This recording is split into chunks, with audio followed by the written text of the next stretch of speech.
kalau misalnya proyek, punten lagi perlu diingatkan lagi bahwa ya apa ya, hasilnya harus dibuat sebaik-baik ya. Jadi apa namanya komputer saya kedap-kedip lagi nih. Dibuat sebaik-baiknya supaya tidak asal aja gitu ya. Baik EPP, perangkat pembelajaran. Yang saya harapkan kan model pembelajaran yang kamu gunakan itu adalah model pembelajaran ya. Nanti dengan menggunakan problem based learning atau project based learning. Jadi dua itu yang saya ingin ya. Nah karena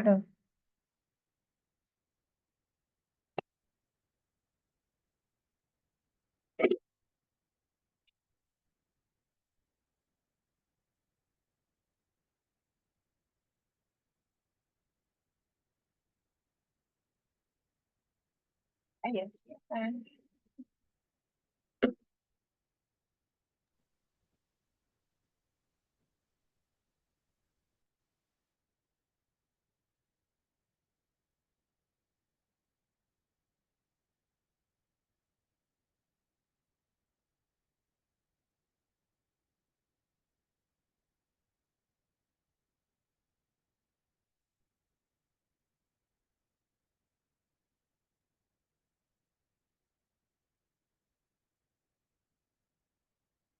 Izin share screen ya Ibu.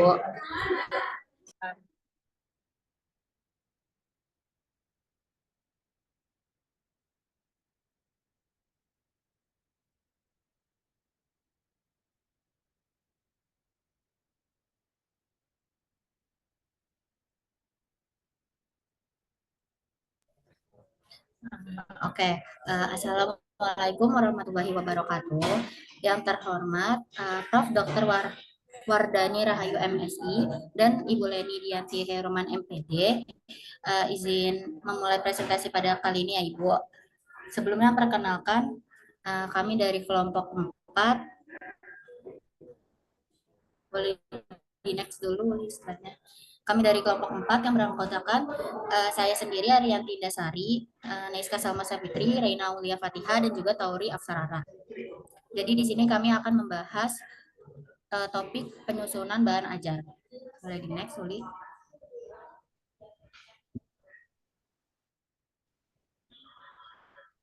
Oke, jadi selanjutnya bagian akan dilanjutkan oleh Tauri. Oke, terima kasih. Oke, jadi kita masuk ke bagian yang pertama, yaitu ada definisi bahan ajar. Nah, menurut Tremillard and Heck di tahun 2014, bahan ajar dapat diartikan sebagai mereka mengatakan human and non-human materials and facilities that can be used to ease, encourage, improve, and promote teaching and learning activities. Instructional materials are defined as resources that organize and support instruction, such as textbook, tasks, and supplementary resources. Intinya, mereka mengatakan bahwa bahan ajar merupakan fasilitas yang dapat digunakan untuk meringankan, mendorong, meningkatkan, dan juga mempromosikan kegiatan belajar mengajar. Kemudian, untuk pengertian yang kedua, menurut Kemendikbud, bahan ajar adalah semua alat bantu yang dapat digunakan sebagai pendukung dan pedoman dalam melakukan pembelajaran untuk mencapai tujuan pembelajaran. Selanjutnya di sini ada tujuan dari menggunakan bahan ajar, yaitu ada 4 poin. Poin yang pertama yaitu mempermudah penyampaian materi. Bahan ajar akan membantu guru ataupun pendidik dalam menyusun materi secara sistematis. Kemudian yang kedua, meningkatkan kualitas pembelajaran, di mana dengan bahan ajar yang dirancang dengan baik, nantinya akan membuat pembelajaran menjadi lebih efektif dan juga efisien. Lanjut ke poin yang ketiga, yaitu menyesuaikan dengan kebutuhan siswa. Bahan ajar yang dirancang sesuai karakteristik siswa nantinya dapat membantu mempercepat pemahaman siswa terhadap materi tersebut. Dan poin yang keempat, yaitu dapat mendukung pencapaian kompetensi, di mana bahan ajar diarahkan untuk membantu siswa mencapai kompetensi yang diharapkan. Nah, bahan ajar yang dirancang dengan baik, di mana didasarkan pada kemampuan yang telah dimiliki oleh penggunanya, nantinya akan mampu mengurangi terjadinya kesalahan-kesalahan dalam mempersepsikan suatu konsep ataupun pengetahuan yang tengah dipelajari. Selanjutnya di sini ada dampak aktivitas belajar, ada gambar segitiga di samping sebelah kanan. Dapat dilihat di yang paling atas atau di puncaknya itu ada lecture. Nah, di situ poinnya itu 5%. Jadi, ceramah atau lecture merupakan aktivitas pembelajaran yang paling sedikit memberikan kontribusi terhadap retensi peserta didik atau audiens terkait informasi dan pengetahuan yang dipelajari. Sedangkan kita lihat yang di bawah, di ketiga dari bawah, yaitu ada praktik, diskusi, dan juga mengajar, itu merupakan kegiatan yang dapat melibatkan peserta didik secara aktif dan ia akan memberikan kontribusi yang positif terhadap retensi seseorang pada saat melakukan proses belajar mengajar. Apa tercatat nomor plat mobil sama yang manis? Selanjutnya akan dilanjutkan oleh Arianti. Oke, selanjutnya itu ada klasifikasi bahan ajar. Nah, jadi si bahan ajar ini terdiri dan terbagi menjadi 5. Yang pertama itu bahan ajar cetak atau tulis, yang kedua audio, terus video, Iya, Pak. digital multimedia, dan juga web atau jaringan. Nah, jadi bahan ajar cetak ini adalah bahan ajar yang paling banyak sering digunakan dalam aktivitas pembelajaran. Plusnya dari bahan ajar cetak yaitu mampu digunakan untuk menyampaikan hampir semua isi atau materi pembelajaran. Terus juga dapat digunakan secara langsung, serta mampu membuat penggunanya memilih dan menentukan isi atau materi yang akan dipelajari. Nah, untuk contohnya itu ada teks, terus modul, artikel, handout, poster, pamflet, dan lain sebagainya. Sementara untuk bahan ajar audio ini pada pembelajaran matematika sepertinya jarang banyak digunakan gitu Ibu. Karena kalau kita ngerjain soal matematika dengan audio ada kemungkinan untuk kita lupa akan perhitungan sebelumnya gitu. Jadi selama saya cari-cari referensi juga saya belum menemukan bahan ajar khusus matematika yang audionya gitu. Selanjutnya juga ada bahan ajar video. Nah, ini biasanya lebih membuat peserta didik tuh tertarik karena kan tergambar lah visualisasinya gitu. Bisa melalui animasi, video edukasi, terus PowerPoint dan lain sebagainya. Nah, yang keempat itu ada bahan ajar digital multimedia. Nah, ini semacam aplikasi atau hardware gitu. Contohnya ini ada Cia, terus CBT, terus kayak aplikasi-aplikasi pembelajaran lainnya. Nah, terus yang terakhir ada bahan ajar web dan jaringan. Nah, ini pokoknya yang menggunakan internet lah ya, kayak situs web, blog, internet, dan masih banyak lagi. Boleh di next, Uli.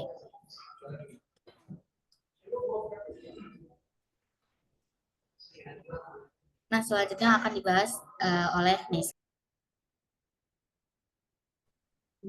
Selanjutnya di sini ada prinsip-prinsip bahan ajar. Di sini ada pendekatan ADI atau analisis, desain, development atau pengembangan, implementasi, dan evaluasi. Untuk yang pertama itu analisis. Di analisis ini bertujuan untuk memperoleh informasi yang memadai tentang profil calon pengguna bahan ajar. Langkah analisis ini pada dasarnya merupakan aktivitas atau proses pengumpulan data dan informasi yang dapat dilakukan dengan menggunakan teknik pengumpulan data berupa observasi, wawancara, kuesioner, atau tes. Yang kedua, itu ada desain. Langkah desain diwujudkan dengan membuat rencana atau blueprint tentang bagaimana sebuah bahan ajar akan dikembangkan sehingga dapat dipelajari dengan efektif dan efisien oleh penggunanya. Langkah ini dilakukan setelah menentukan kompetensi yang perlu dimiliki oleh peserta didik.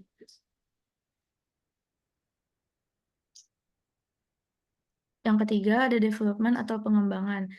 Langkah desain yang telah dilakukan harus diikuti dengan langkah selanjutnya, yaitu pengembangan.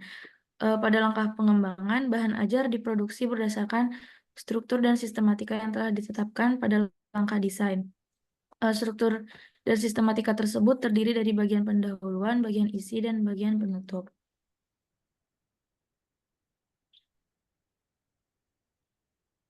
Yang keempat, implementasi. Bahan ajar yang telah selesai dikembangkan perlu diimplementasikan pada sasaran pengguna yang telah ditentukan sebelumnya. Pada tahap ini, pendidik yang berperan sebagai pengembang bahan ajar dapat melakukan observasi untuk mengetahui apakah bahan ajar yang telah dikembangkan dapat memberikan kontribusi optimal bagi penggunanya. Untuk yang kelima itu ada evaluasi. Langkah evaluasi merupakan langkah terakhir yang dilakukan dalam aktivitas pengembangan bahan ajar. Langkah ini diperlukan untuk menilai kualitas bahan ajar yang tengah atau telah dikembangkan. Berdasarkan tujuannya, aktivitas atau langkah evaluasi dapat diklasifikasikan menjadi evaluasi sumatif dan evaluasi formatif.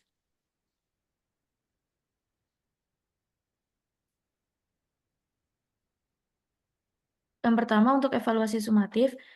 Evaluasi sumatif ini pada dasarnya bertujuan untuk menilai efektivitas dan efisiensi bahan ajar atau program pembelajaran. Berdasarkan hasil penilaian yang dilakukan secara sumatif, pengguna program dapat memutuskan apakah program tersebut perlu dilanjut atau dihentikan penggunaannya.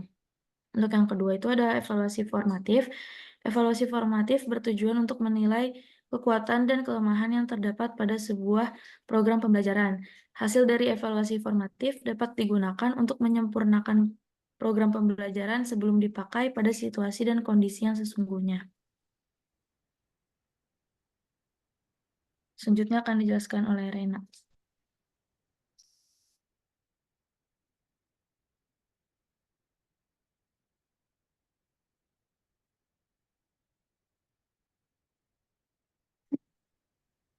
Oke, jadi pendekatan selanjutnya yang dapat digunakan dalam mengembangkan bahan ajar itu ada namanya model Assure.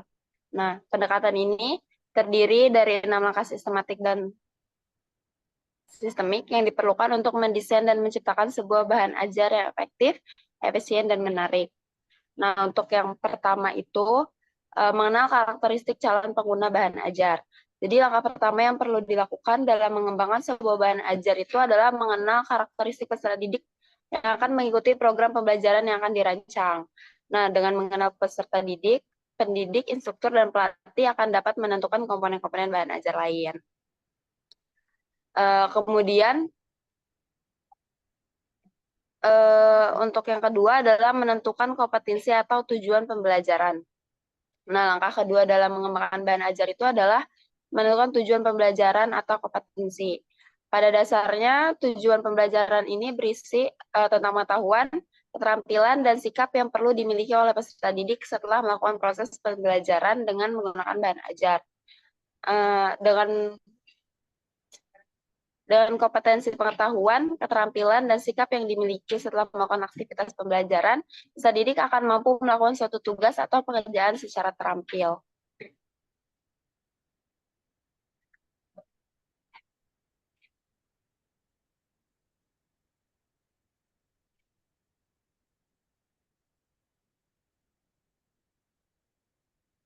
Nah, kemudian langkah yang ketiga adalah mendesain bahan ajar sesuai dengan tujuan pembelajaran yang telah digunakan.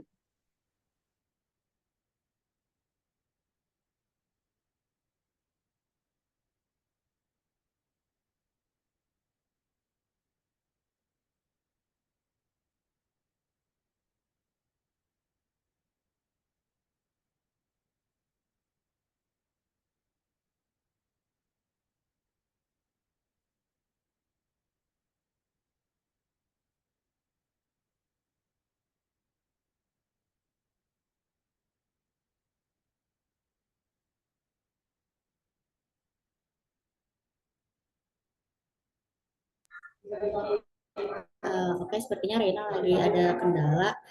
Saya izin melanjutkan. Yang ketiga itu ada mendesain bahan ajar sesuai dengan tujuan pembelajaran yang telah digunakan. Nah, tadi kan di tahap kedua kita udah buat tujuan pembelajarannya ya. Nah, selanjutnya kita akan mendesain bahan ajar. Nah, jadi ada beberapa faktor penting yang harus diperhatikan dalam tahap mendesain bahan ajar ini. Salah satunya yaitu karakteristik peserta didik sebagai pengguna. Terus ada karakter isi atau materi pembelajaran, dan kemudahan untuk menggunakannya dalam setting pembelajaran tertentu. Nah, yang keempat itu ada memproduksi bahan ajar. Setelah didesain, bahan ajarnya pastikan diproduksi. Jadi entah itu menjadi bahan ajar cetak ataupun non-cetak, atau juga bisa menjadi video gitu. Nah, nanti bahan ajar ini harus dibuat selaras dengan outline program atau garis besar program pembelajaran atau GBPP yang telah dirancang sebelumnya. Boleh di next, Oli?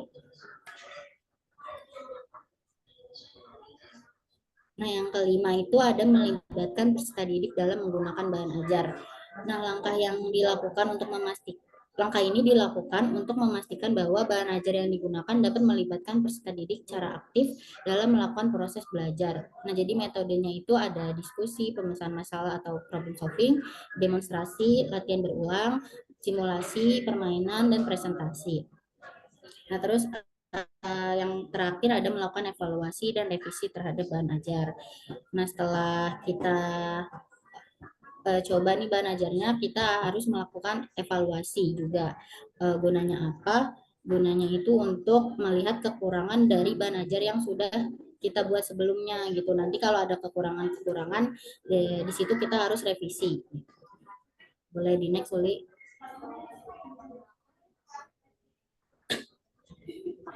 Baik, selanjutnya akan kita bahas yaitu dokumen kelengkapan bahan ajar, di mana akan ada 3 poin yang akan kita bahas pada slide berikutnya.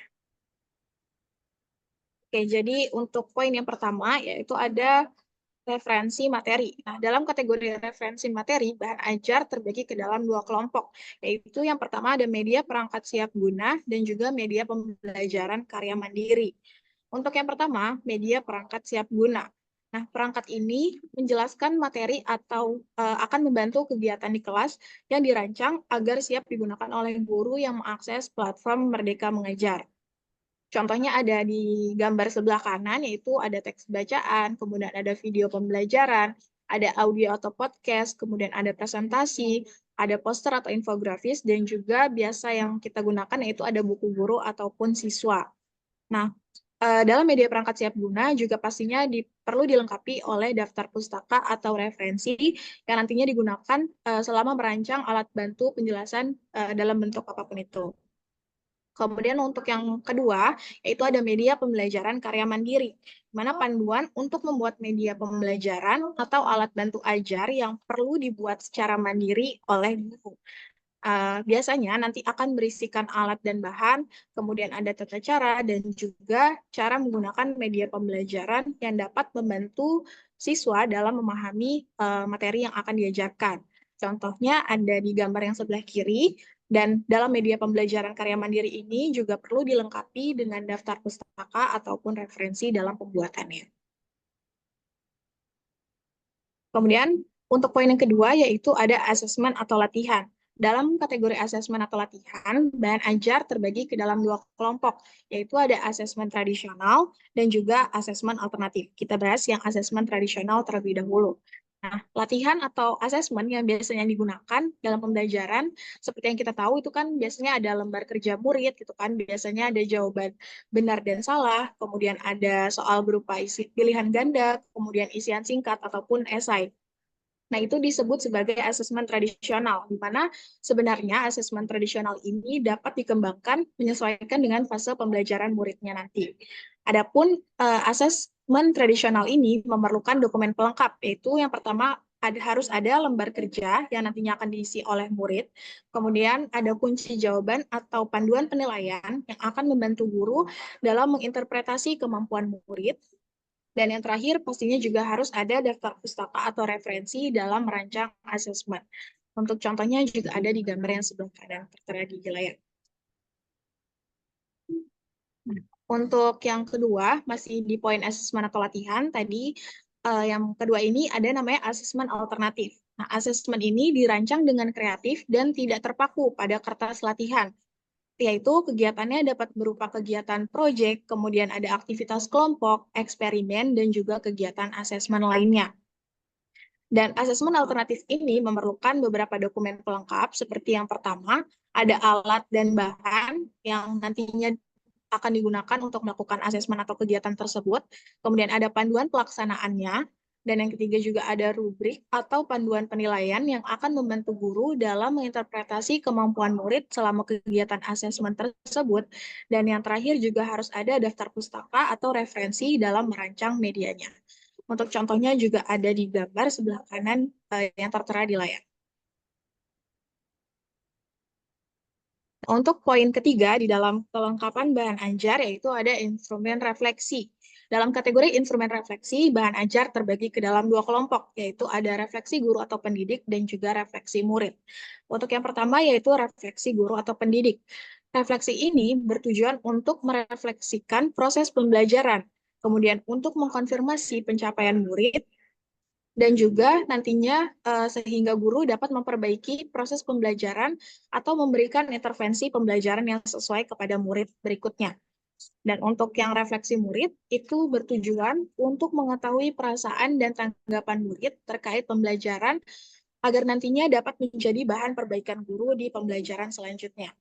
Untuk refleksi guru atau pendidik maupun refleksi murid ini perlu dilengkapi oleh beberapa kelengkapan lainnya, yaitu yang pertama ada lembar refleksi yang pastinya untuk guru ataupun murid, dan juga harus ada daftar pustaka atau referensi dalam merancang asesmen tersebut. Selanjutnya akan dilanjutkan oleh Ray.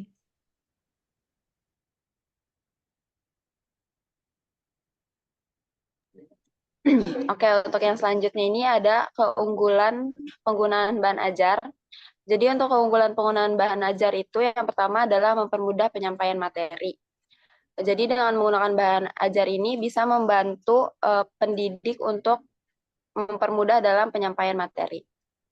Nah, selanjutnya ini adalah berfokus pada kemampuan individual siswa. Jadi bahan ajar ini disusunkan berdasarkan dengan kondisi siswa. Jadi bisa menyesuaikan dengan kebutuhan siswa. Jadi bisa berfokus pada kemampuan yang dimiliki setiap siswa.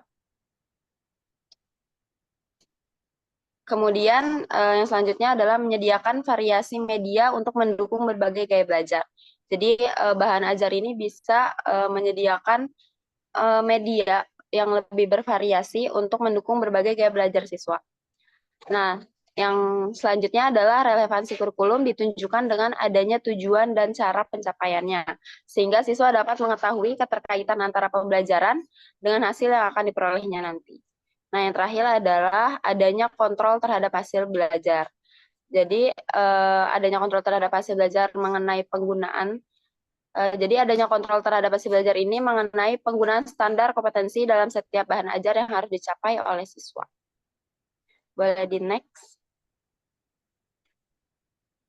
Nah, setelah ada keunggulan, sekarang ada keterbatasan penggunaan bahan ajar. Keterbatasan penggunaan bahan ajar sendiri yang pertama adalah dalam penyusunannya itu memerlukan keahlian tertentu. Jadi sukses atau gagalnya bahan ajar itu tergantung pada penyusunannya. Bahan ajar mungkin memuat tujuan dan alat ukur berarti, akan tetapi pengalaman belajar yang termuat di dalamnya tidak tertulis dengan baik atau tidak lengkap. Jadi bahan ajar yang akan ditolak oleh siswa atau lebih parah lagi, siswa harus berkonsultasi dengan fasilitator. Jadi hal ini tentu saja akan menyimpang dari karakteristik utama sistem bahan ajar. Yang kedua itu adalah sulit menentukan proses penjadwalan dan kelulusan, serta membutuhkan manajemen pendidikan yang sangat berbeda dari pembelajaran konvensional. Karena setiap siswa itu menyelesaikan bahan ajarnya dalam waktu yang berbeda-beda, bergantung pada kecepatan dan kemampuan masing-masing. Terus yang terakhir adalah, yang ketiga adalah memerlukan waktu dan biaya untuk pengembangan. Nah, karena sumber belajar itu pada umumnya cukup mahal, jadi dia tuh sedikit berbeda dengan pembelajaran konvensional. Jadi sumber belajar seperti alat peraga, gitu-gitu itu kan membutuhkan biaya dan waktu dalam pengembangannya. Kemudian yang terakhir adalah tidak selalu mudah untuk disesuaikan pada berbagai situasi.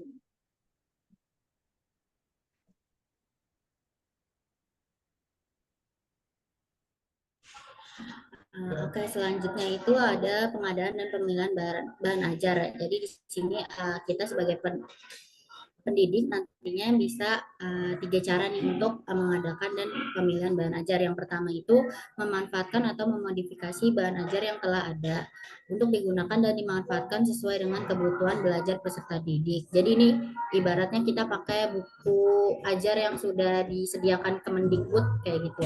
Nah, terus yang kedua itu kita juga bisa memproduksi bahan ajar baru yang sesuai untuk digunakan dalam memfasilitasi terjadinya proses pembelajaran pada peserta didik. Nah, ini contohnya misalnya kita mau buat alat peraga baru gitu. Nah, terus yang ketiga, kita juga bisa membeli bahan ajar dari sumber-sumber komersil penyedia bahan ajar untuk digunakan dalam aktivitas belajar dan pembelajaran. Ini bisa dibeli di toko-toko kayak Gramedia atau toko-toko buku lainnya atau situs-situs online. Mungkin boleh di next. Selanjutnya juga ada beberapa faktor yang digunakan untuk pertimbangkan bahan ajar yang kita pilih gitu. Yang pertama itu ada kurikulum. Jadi si bahan ajar ini juga harus sesuai kurikulum yang kita anut gitu. Jadi kalau sekarang lagi Kumar, disesuaikan juga bahan ajarnya yang mengikuti kurikulum Merdeka gitu. Terus aksesnya kira-kira apakah mudah diakses sama kita selaku pendidik ataupun nantinya siswa gitu. Nah, yang ketiga ada biaya. Tadi kan di kekurangan juga disebutin ya. Jadi di biaya ini maksudnya tuh kayak biaya produksi atau kayak kita beli sumber belajar di situs-situs online gitu. Nah, terus selanjutnya yang keempat itu ada tujuan pembelajaran di si bahan ajar ini kan tujuannya untuk membantu proses pembelajaran untuk mencapai tujuan pembelajarannya. Jadi juga harus disesuaikan sama tujuan pembelajaran yang dibuat. Nah, yang kelima ada dukungan terhadap aktivitas belajar mengajar. Terus yang keenam ada interaktivitas kemudahan pengguna. Dan yang ketujuh ada kebaruan materi atau isi pelajaran. Jadi bahan ajar itu juga harus mengikuti perkembangan yang ada gitu. Boleh di next. Di next, Uli. Nah, yang terakhir ada indikator bahan ajar efektif. Yang pertama itu mampu meningkatkan hasil belajar peserta didik. Jadi bahan ajar yang digunakan harus membuat peserta didik memiliki kemampuan spesifik seperti kemampuan kognitif, afektif, dan psikomotorik. Setelah itu. Nah, yang kedua ada mampu memotivasi peserta didik untuk melakukan proses belajar secara berkesinambungan. Jadi bahan ajar harus memiliki daya tarik sehingga membuat peserta didik tidak merasa bosan untuk mempelajari isi dan pengetahuan yang terdapat di dalamnya. Terus yang ketiga ada mampu meningkatkan daya ingat atau retensi peserta didik terhadap isi atau materi yang telah dipelajari. Nah, ini salah satu caranya mungkin bisa kita jadiin referensi gitu dari hasil penelitian yang dilakukan oleh Dwyer, yaitu bahan ajarnya itu menggunakan unsur visual dan gambar karena dari hasil penelitian beliau tuh menunjukkan bahwa unsur visual atau gambar sangat efektif digunakan dalam meningkatkan daya ingat peserta didik terhadap isi atau materi pembelajaran. Nah, yang keempat itu ada mampu membuat peserta didik berperan aktif dalam mengaplikasikan pengetahuan dan keterampilan yang dimiliki. Jadi bahan ajar itu perlu dirancang dan dikembangkan secara cermat sehingga dapat membuat penggunanya itu mampu menerapkan pengetahuan dan keterampilan yang telah dipelajarinya. Boleh di next. Nah, ini ada contoh bahan ajarnya. Yang pertama untuk materi teorema Pitagoras, ini ada bahan ajar YouTube atau bahan ajar yang model video. Coba Uli bisa diklik linknya.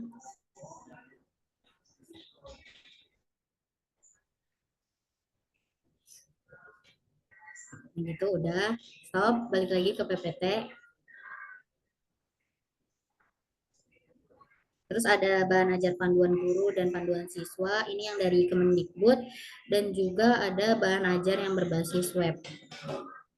Nah, ini kalau diklik nanti langsung menuju ke webnya.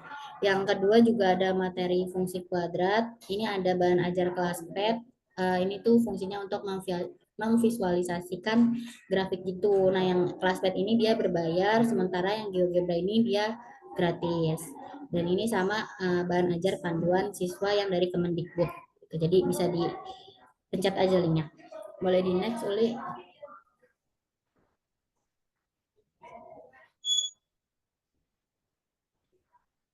Ini daftar-daftar pusakanya. Boleh di next.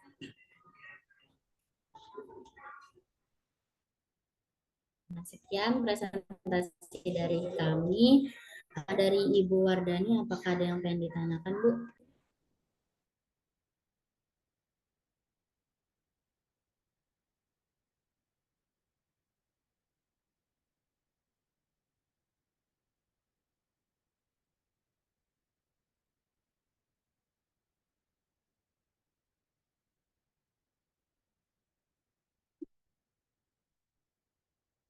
Oke, sudah selesai ya, Arianti.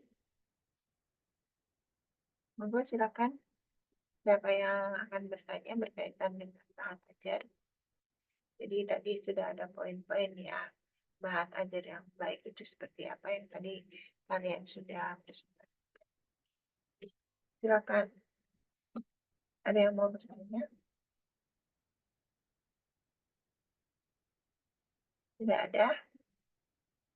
Oke, kalau itu lanjut. Untuk yang bahan ajar sekarang media pembelajaran. Saya bisa minta PPT-nya nggak ini? Tolong dikirim ke saya dong, Nadia. Ya, baik Ibu.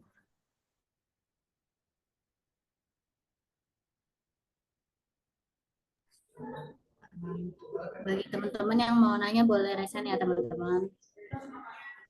Oke, udah ada Rida. Silakan kalau ada yang mau bertanya, itu ada yang bertanya itu. Mohon Iya dikirim Ibu. ke saya, Nadia. Itu PPT-nya. Ya Ibu. Oke, untuk Rida boleh disampaikan pertanyaannya Rida. Izin bertanya ya kelompok, mengapa sih evaluasi formatif itu sangat penting dalam pengembangan bahan ajar sebelum digunakan dalam pembelajaran yang sesungguhnya? Nah, segitu itu aja pertanyaannya. Oke, makasih Rida. Ibu pertanyaannya kita tampung dulu ya Bu. Ya. Lanjut ke penanya selanjutnya Dinda atau Gaitsa ini yang menanya? Oh, untuk pertanyaan pertama dari Dinda Arianti. Oh, oke, dua-duanya nanya ya. Boleh, boleh. Ya, jadi untuk pertanyaan dari Dinda itu dalam pendekatan Azure yang tadi udah dijelaskan sama kelompok. Nah, pertama yang dilakukan yaitu mengenal karakteristik calon pengguna bahan ajar.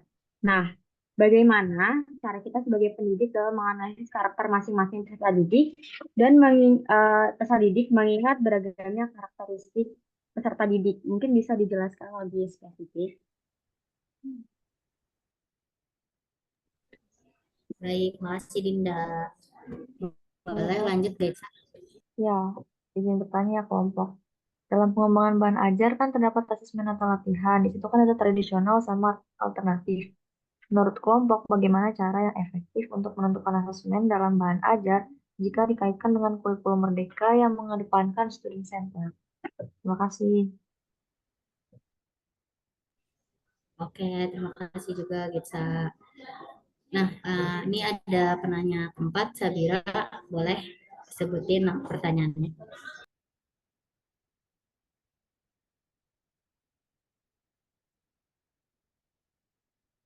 Ya, Sabira, silakan. Saya terdengar. Silakan, Sabira. Oke, baik. Oke, untuk pertanyaannya, bagaimana pendekatan evaluasi sumatif dan formatif dapat membantu dalam mengidentifikasi kekuatan dan kelemahan bahan ajar yang sedang digunakan dan memberikan rekomendasi untuk peningkatan program pembelajaran tersebut. Oke.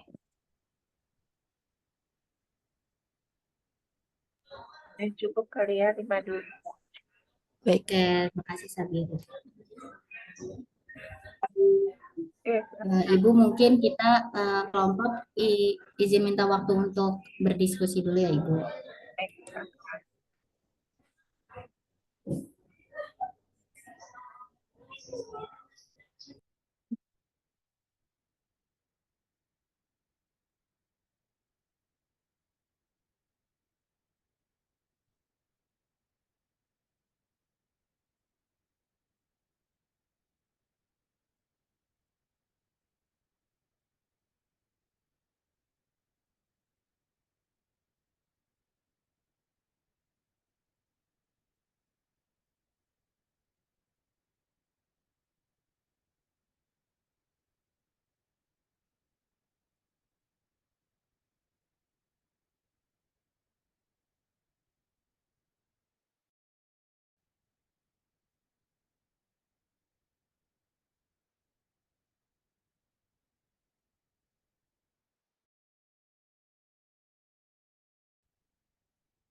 sudah akan Aryani.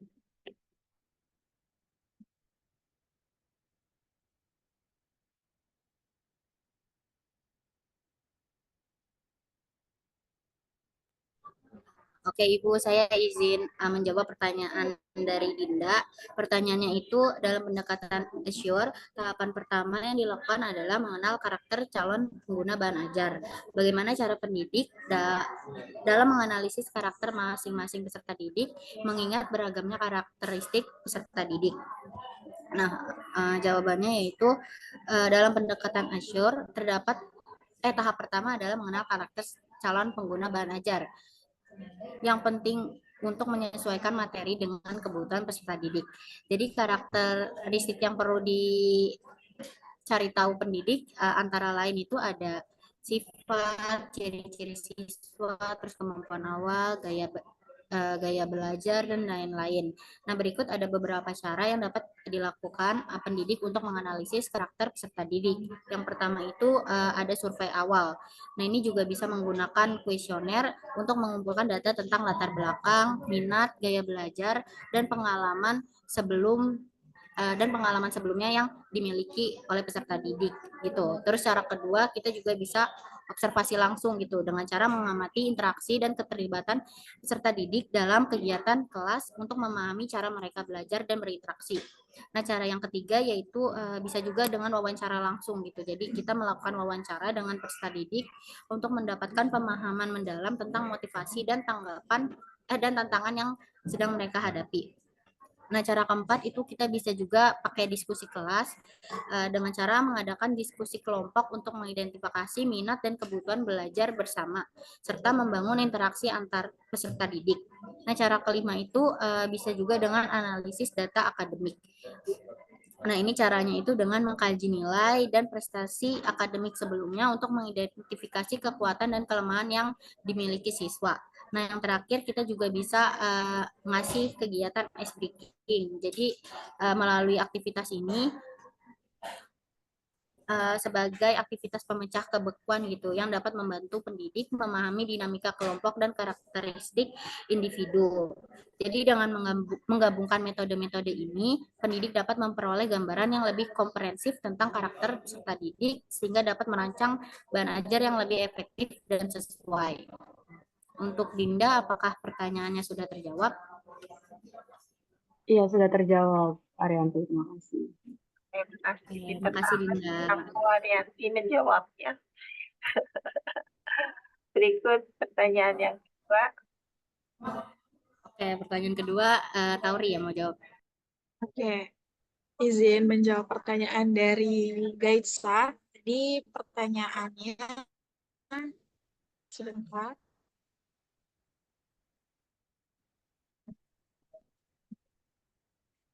Baik, tadi untuk pertanyaan dari Gaitsa, dalam pengembangan bahan ajar terdapat asesmen atau latihan tradisional dan juga alternatif. Menurut kelompok, bagaimana cara yang efektif untuk menentukan asesmen dalam bahan ajar jika dikaitkan dengan kurikulum merdeka yang mengedepankan student center? Oke, jadi untuk menentukan bagaimana bahan ajar efektif ketika kita menggunakan kurikulum merdeka, ada beberapa langkah atau beberapa cara. Jadi yang pertama itu memahami profil dan juga kebutuhan dari siswa kita sendiri. Itu karena kurikulum merdeka berfokus pada individualisasi dan juga diferensiasi pembelajaran, maka kita perlu gitu mengenal karakteristik dari siswa yang kita ajar gitu. Dimana nantinya ini akan membantu kita sebagai guru ataupun pendidik untuk menentukan asesmen yang sesuai dengan gaya belajar mereka. Baik nantinya itu asesmen tradisional ataupun asesmen alternatif. Kemudian yang kedua yaitu sesuaikan dengan tujuan pembelajarannya. Di mana setiap asesmen pastinya kan dirancang untuk mengukur kompetensi dan capaian pembelajaran yang telah dilaksanakan gitu kan yang berdasarkan dengan kurikulum merdeka. Nah, karena kurikulum merdeka itu menekankan pengembangan keterampilan pada abad 21 yaitu berpikir kritis, kreatif, kolaborasi dan juga komunikasi. Maka dari itu sepertinya asesmen alternatif dirasa lebih cocok untuk digunakan gitu. Nantinya bisa menggunakan tugas yang bentuknya kolaboratif dan juga studi kasus yang dapat dilaksanakan oleh siswa secara kelompok dibandingkan dengan hanya memberikan suatu tes pilihan ganda saja gitu. Kemudian yang ketiga yaitu kita pilih asesmen yang mendorong pembelajaran aktif. Nah, karena tadi pendekatannya student center, di mana siswa yang sebagai subjek gitu yang aktif dalam pembelajaran, maka asesmen yang kita harus berikan yaitu dapat memberikan kesempatan yang bagi siswa untuk menerapkan pengetahuan mereka gitu. Jadi asesmen yang dapat digunakan itu dapat berupa proyek misalnya yang nantinya dapat membantu siswa dalam menerapkan teori ketika praktik dalam kehidupan nyata atau kehidupan sehari-hari gitu. Kemudian yang keempat juga kita harus melibatkan siswa pastinya dalam proses asesmen tersebut.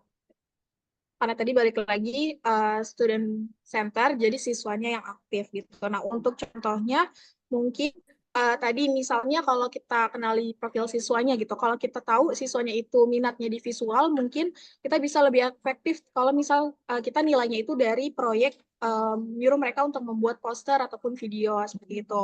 Terus juga misalnya kalau misalnya apa yang melibatkan siswa tadi contohnya itu tadi proyek kelompok gitu yang membuat produk inovatif dan juga lain-lainnya kayak gitu. Terus juga bisa misalnya menggunakan asesmen berkelanjutan nantinya yaitu menyuruh siswa untuk membuat jurnal refleksi ataupun umpan balik setiap minggunya. Mungkin seperti itu. Apakah dari Gaitsa sudah cukup atas jawaban pertanyaannya? Ya, sudah cukup. Makasih kelompok. Saya mau Baik, terima tanya, kasih kembali. apa sih asesmen tradisional dan asesmen alternatif? Yang dimaksud tradisional dengan alternatif apa? Ya, izin menjawab tadi di bagian PowerPoint juga sudah dijelaskan Ibu. Itu termasuk di dalam kelengkapan dokumen kelengkapan bahan ajar itu ada poin asesmen atau latihan gitu. Nah, asesmen tadi ada terbagi menjadi dua, ada asesmen tradisional dan juga asesmen alternatif. Untuk yang asesmen tradisional itu kan biasanya tuh yang digunakan pada umumnya berupa latihan yang menyuruh murid untuk mengerjakan di suatu lembar kegiatan gitu. Jadi ada lembar kerja, murid mengerjakan tugas tersebut gitu. Nah, bentuknya bisa pertanyaan yang ada benar dan salah, kemudian ada pilihan ganda, ada isian singkat ataupun esai. Seperti itu. Nah, untuk asesmen tradisional tadi juga sudah dijelaskan memerlukan dokumen pelengkap lainnya, yaitu biasanya akan ada lembar kerja yang nantinya akan diisi oleh siswa, kemudian harus ada juga kunci jawaban ataupun panduan penilaian untuk membantu guru dalam menginterpretasi kemampuan siswanya dalam mengisi asesmen tersebut, dan yang terakhir juga harus ada daftar pusaka atau referensi dalam merancang asesmen tersebut. Dan untuk yang kedua tadi itu ada asesmen alternatif.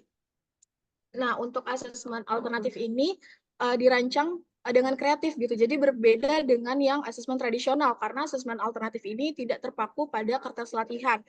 Biasanya bentuk kegiatannya itu bisa berupa kegiatan proyek, kemudian ada aktivitas kelompok dan juga eksperimen ataupun kegiatan-kegiatan lainnya gitu. Jadi melibatkan siswa lebih aktif gitu, melakukan praktek secara langsung. Nah, untuk asesmen alternatif ini juga memerlukan dokumen kelengkapan lainnya karena melakukan suatu kegiatan, jadi pasti akan butuh yang namanya alat dan bahan atau sarana dan prasarana, kemudian harus ada panduan pelaksanaannya seperti apa asesmen tersebut akan dilakukan, dan juga ada rubrik atau panduan penilaian yang yang akan membantu guru untuk menginterpretasi kemampuan siswa dalam aktivitas asesmen tersebut, dan juga yang terakhir daftar pustaka ataupun referensi dalam merancang asesmen tersebut.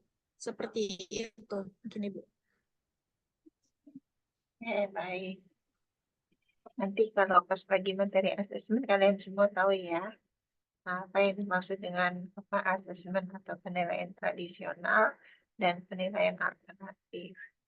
Ya, tapi yang penilaian tradisional yang biasa guru lakukan itu seperti yang dulu, yaitu penilaiannya berkaitan dengan penilaian tes. Tes itu berbagai macam yang dilaksanakan oleh guru. Jadi ada yang bentuknya tes tertulis, misalnya.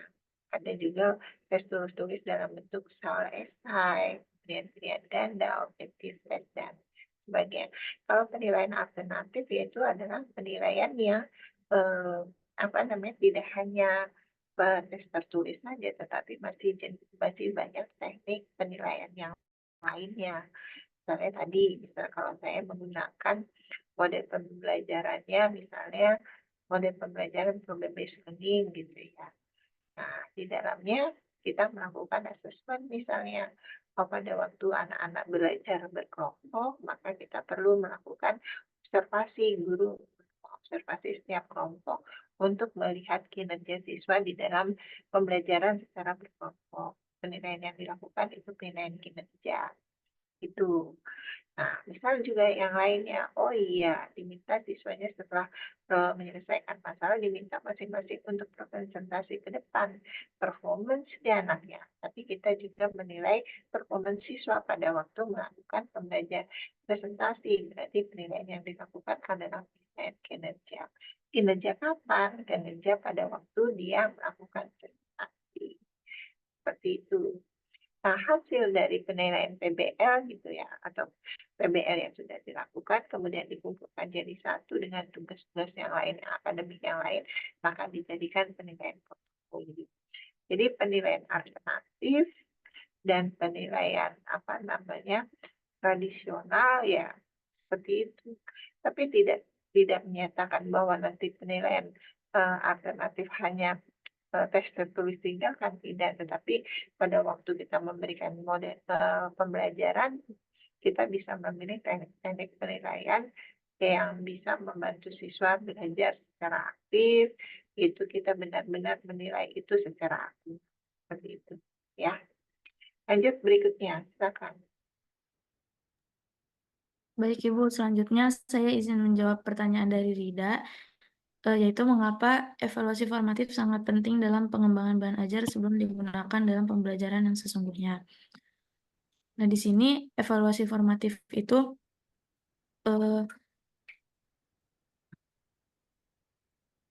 sangat penting dalam pengembangan bahan ajar. Dan itu ada beberapa poin, yaitu mengidentifikasi kekurangan dan kelebihan, baik dari segi materi, bahasa, atau media.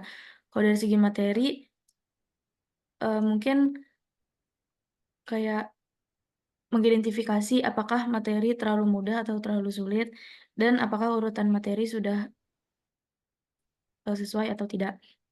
Nah, untuk yang bahasa, evaluasi ini dapat mengungkap apakah bahasa yang digunakan dalam bahan ajar mudah dipahami siswa, apakah terdapat istilah-istilah yang belum familiar, atau apakah kalimat-kalimatnya terlalu panjang dan kompleks. Untuk dari segi media, evaluasi ini berguna untuk menilai apakah media yang digunakan dalam bahan ajar sudah efektif dalam menyampaikan pesan atau justru membingungkan siswa. Untuk yang kedua, ini meningkatkan kualitas bahan ajar.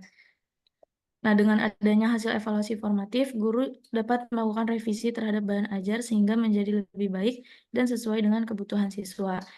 Yang ketiga, menjamin efektivitas pembelajaran.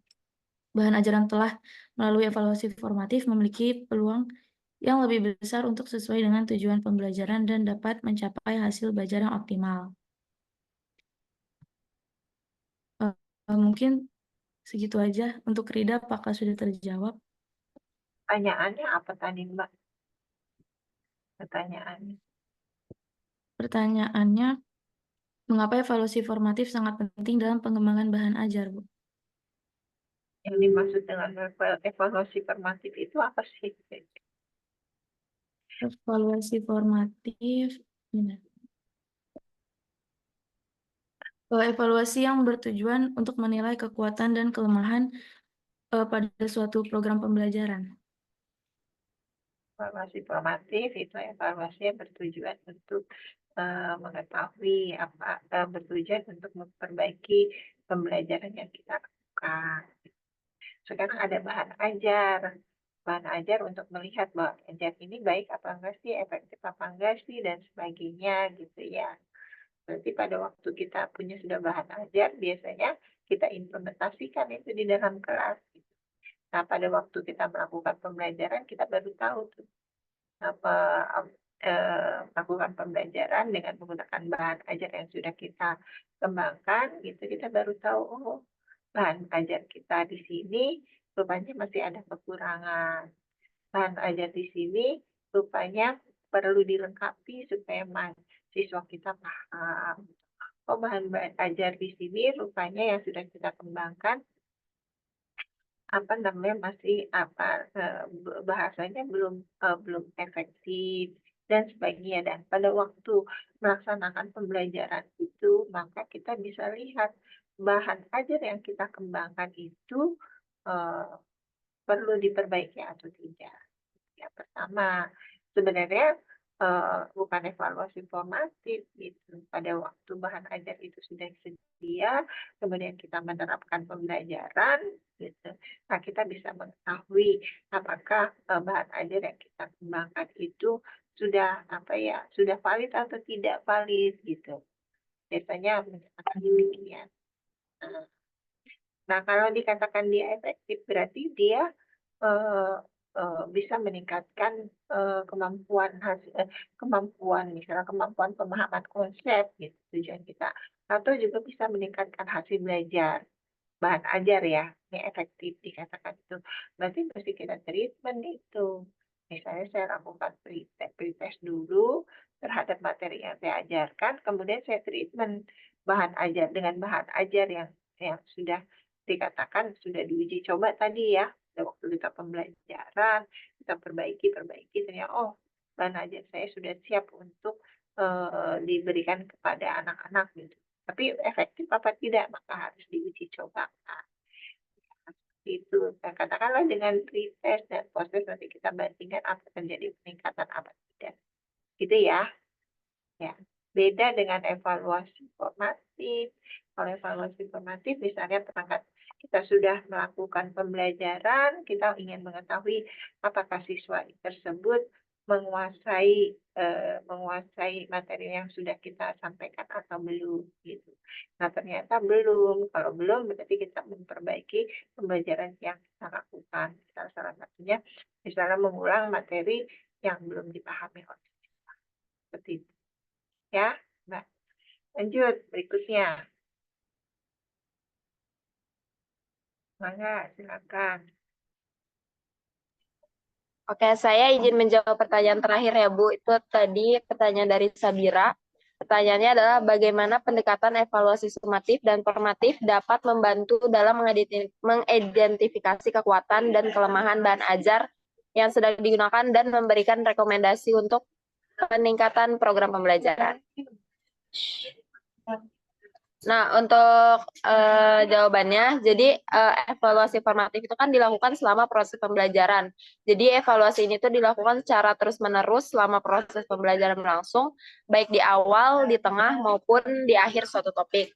Nah, tujuan dari evaluasi formatif ini adalah untuk memberikan umpan balik yang cepat dan spesifik kepada guru dan siswa mengenai pemahaman materi. Dengan mengadakan evaluasi formatif ini, kita dapat mengidentifikasi kesulitan siswa dalam memahami materi tertentu, sehingga memungkinkan guru untuk segera melakukan penyesuaian dalam metode pengajaran. Kemudian, jadi dengan mengamati kesulitan siswa dalam menjawab pertanyaan atau menyelesaikan tugas, guru dapat mengidentifikasi bagian-bagian bahan ajar yang kurang jelas atau terlalu sulit. Nah, evaluasi ini tuh membantu guru untuk mengetahui apakah metode pengajaran yang digunakan sudah efektif atau perlu ditingkatkan. Kemudian yang kedua adalah evaluasi sumatif. Nah, evaluasi sumatif ini kan dilakukan di akhir suatu unit atau semester. Jadi evaluasi ini tuh dilakukan untuk mengukur pencapaian pembelajaran siswa secara keseluruhan. Tujuan dari evaluasi sumatif ini untuk menentukan sejauh mana siswa telah menguasai kompetensi yang telah ditetapkan. Jadi dengan mengadakan evaluasi sumatif ini dapat memberikan gambaran umum tentang keberhasilan program pembelajaran, sehingga dapat menjadi dasar untuk mengambil keputusan seperti kenaikan kelas atau perbaikan kurikulum.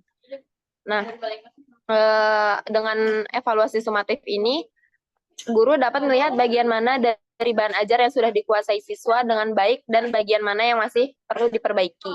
Evaluasi ini juga membantu guru untuk membandingkan hasil belajar siswa dengan tujuan pembelajaran yang telah ditetapkan. Jadi intinya dengan mengadakan evaluasi formatif dan evaluasi sumatif ini, nanti guru dapat melakukan revisi pada bahan ajar seperti menyederhanakan bahasa, menambahkan contoh soal yang lebih variatif, atau memberikan penjelasan yang lebih detail. Guru juga dapat menyesuaikan metode pengajaran yang digunakan, misalnya itu dengan menggunakan media pembelajaran yang lebih menarik atau memberikan kesempatan bagi siswa untuk belajar secara kolaboratif. Nah, bagi siswa yang belum mencapai kompetensi yang diharapkan, guru dapat memberikan program remediasi tambahan. Sedangkan bagi siswa yang sudah menguasai materi dengan baik, guru dapat memberikan program pengayaan untuk mengembangkan potensi mereka lebih lanjut. Jadi seperti itu, Sabira, apakah menjawab? Oke. Ini kaitannya dengan evaluasi ya.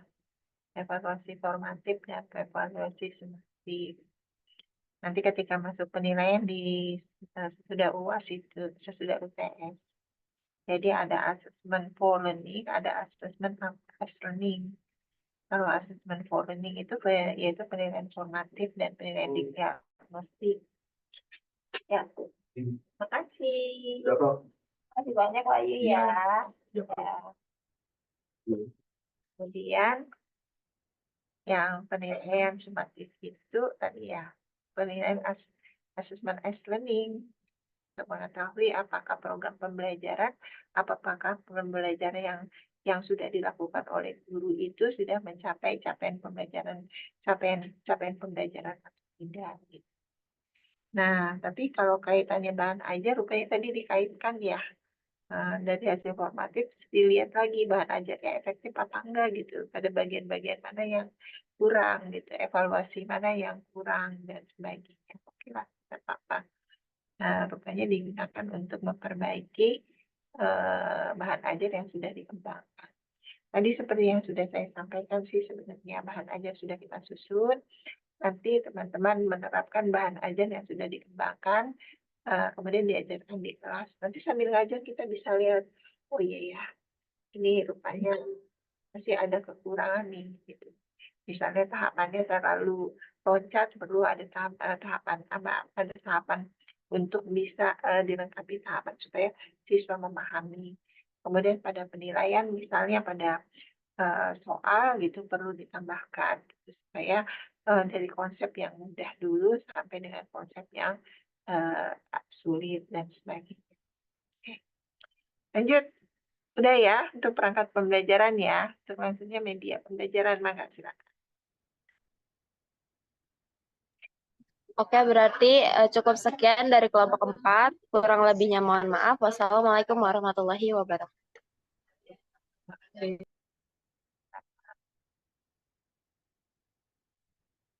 Media pembelajaran siapa Nadia? Kelompok 5 itu kelompok saya. Silakan.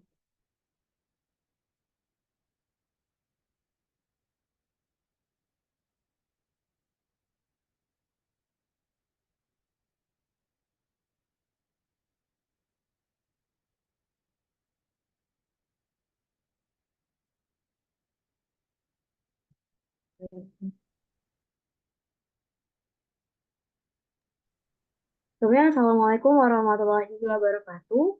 Selamat pagi kepada Ibu Yayu dan juga teman-teman semuanya. Setelah mendengarkan presentasi dari kelompok sebelumnya, kita beralih ke topik tentang media pembelajaran. Untuk pokok bahasan kita pada hari ini, yang pertama itu ada perkenalan, kemudian ada pengertian, tujuan, fungsi, dan juga klasifikasi dari media pembelajaran, media dalam konteks media pembelajaran, pemilihan media pembelajaran, teknik menggunakan media pembelajaran, dan lingkungan sebagai media pembelajaran. Perkenalkan, kami dari kelompok 5 beranggotakan 5 orang dengan saya sendiri Dinda Riani Putri, dengan rekan-rekan saya, Gaisa Korata Aini, Nadia Maulani Fansuri, Sandi Mahesa Dharma, dan juga Siska. Oke, mungkin sebelum masuk ke pembahasan pertama mengenai pengertian dari media pembelajaran menurut para ahli, mungkin dari teman-teman semua bisa mengekspresikan pendapat kalian apa sih yang dimaksud dengan media pembelajaran. Nah, jadi teman-teman semua bisa langsung scan aja barcode-nya dan juga menuliskan pendapat kalian.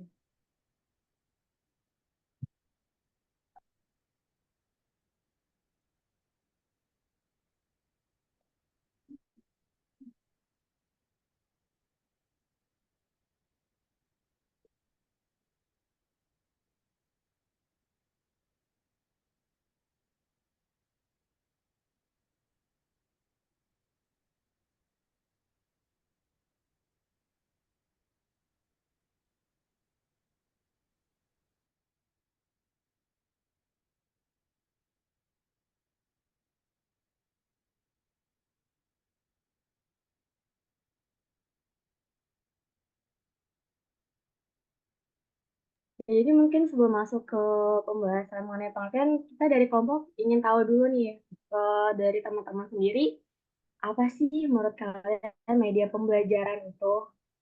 Gitu. Ayo yang lain biar banyak. Iya.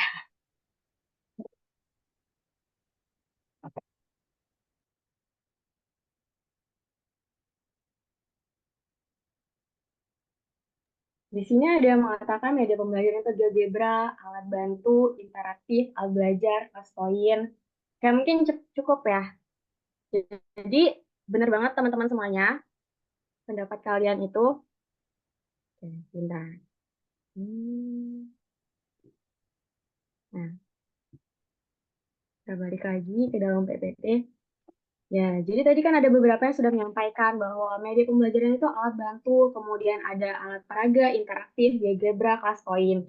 Ya, jadi untuk secara umum, media pembelajaran merupakan segala sesuatu yang digunakan untuk menyampaikan materi pelajaran kepada siswa secara terencana. Kemudian menurut ahli Gagne dan Briggs, media pembelajaran merupakan alat yang digunakan untuk menyampaikan isi materi pembelajaran berbentuk fisik, terdiri dari buku, tape recorder, kaset, film, gambar, grafik, dan lain sebagainya. Nah, sedangkan dalam perkembangan media pembelajaran merupakan proses merancang, mengembangkan, dan menyusun berbagai jenis media atau alat bantu yang digunakan dalam proses pembelajaran untuk meningkatkan pemahaman dan hasil belajar siswa. Nah, berdasarkan pengertian tersebut, kelompok menarik kesimpulan bahwa media pembelajaran merupakan segala sesuatu yang dapat menunjang pembelajaran untuk membantu proses penyampaian informasi atau materi dalam kegiatan belajar mengajar, sehingga tujuan pembelajaran dapat dicapai dengan lebih efektif dan efisien. Berikut merupakan beberapa tujuan dari media pembelajaran. Yang pertama yaitu meningkatkan keterlibatan siswa. Nah, media pembelajaran yang interaktif dan bervariasi dapat membuat siswa lebih terlibat dalam proses belajar mengajar. Yang kedua, mendorong pembelajaran kolaboratif.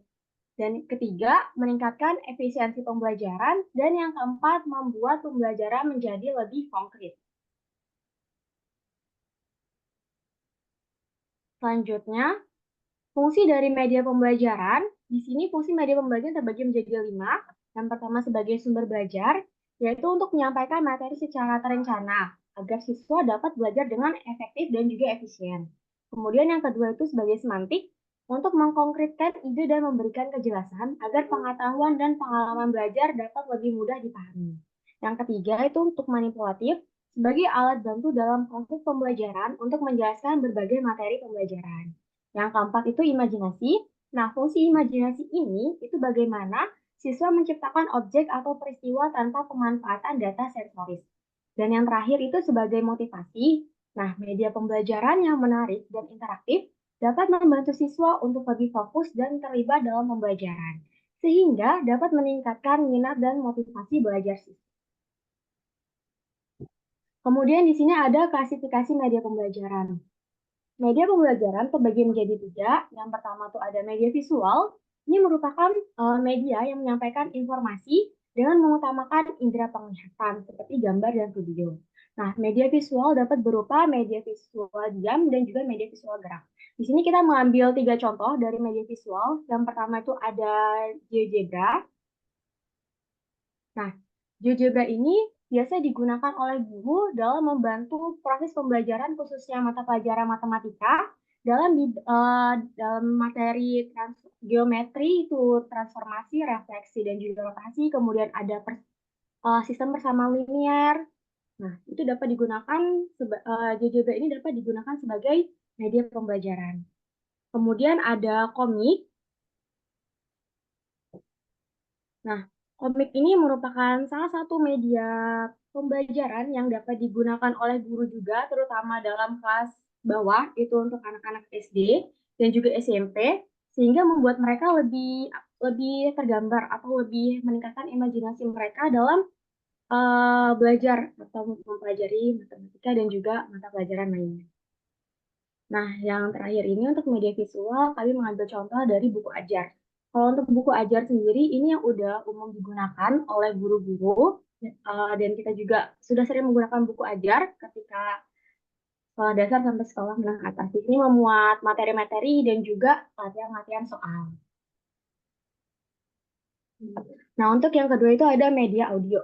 Media audio itu media yang menyampaikan pesan dalam bentuk lambang-lambang auditif, baik verbal, kata-kata, atau bahasa lisan maupun non-verbal. Nah, contoh media audio itu ada radio tape, recorder, telepon, laboratorium, bahasa. Namun yang umum sekarang digunakan sebagai media audio itu eh, digunakan dalam mata pelajaran bahasa, terutama bahasa Inggris itu biasa digunakan oleh guru sebagai penunjang dalam subbab listening, memudahkan siswa untuk bisa lebih mengerti tentang bahasa. Dan yang terakhir itu ada media audiovisual atau biasa yang kita sebut juga media interaktif. Nah, media ini tuh menggabungkan unsur suara dan juga gambar untuk menyampaikan pesan. Contoh media audiovisual itu diantaranya ada film, video, televisi, slide suara, gambar, audio. Nah, di sini kita mengambil contoh dari media audiovisual yaitu video animasi. Nah, video animasi sendiri bisa menjadi salah satu media penunjang yang diberikan oleh guru kepada siswa supaya siswa lebih bisa memahami materi dengan konsep yang lebih terlihat secara nyata.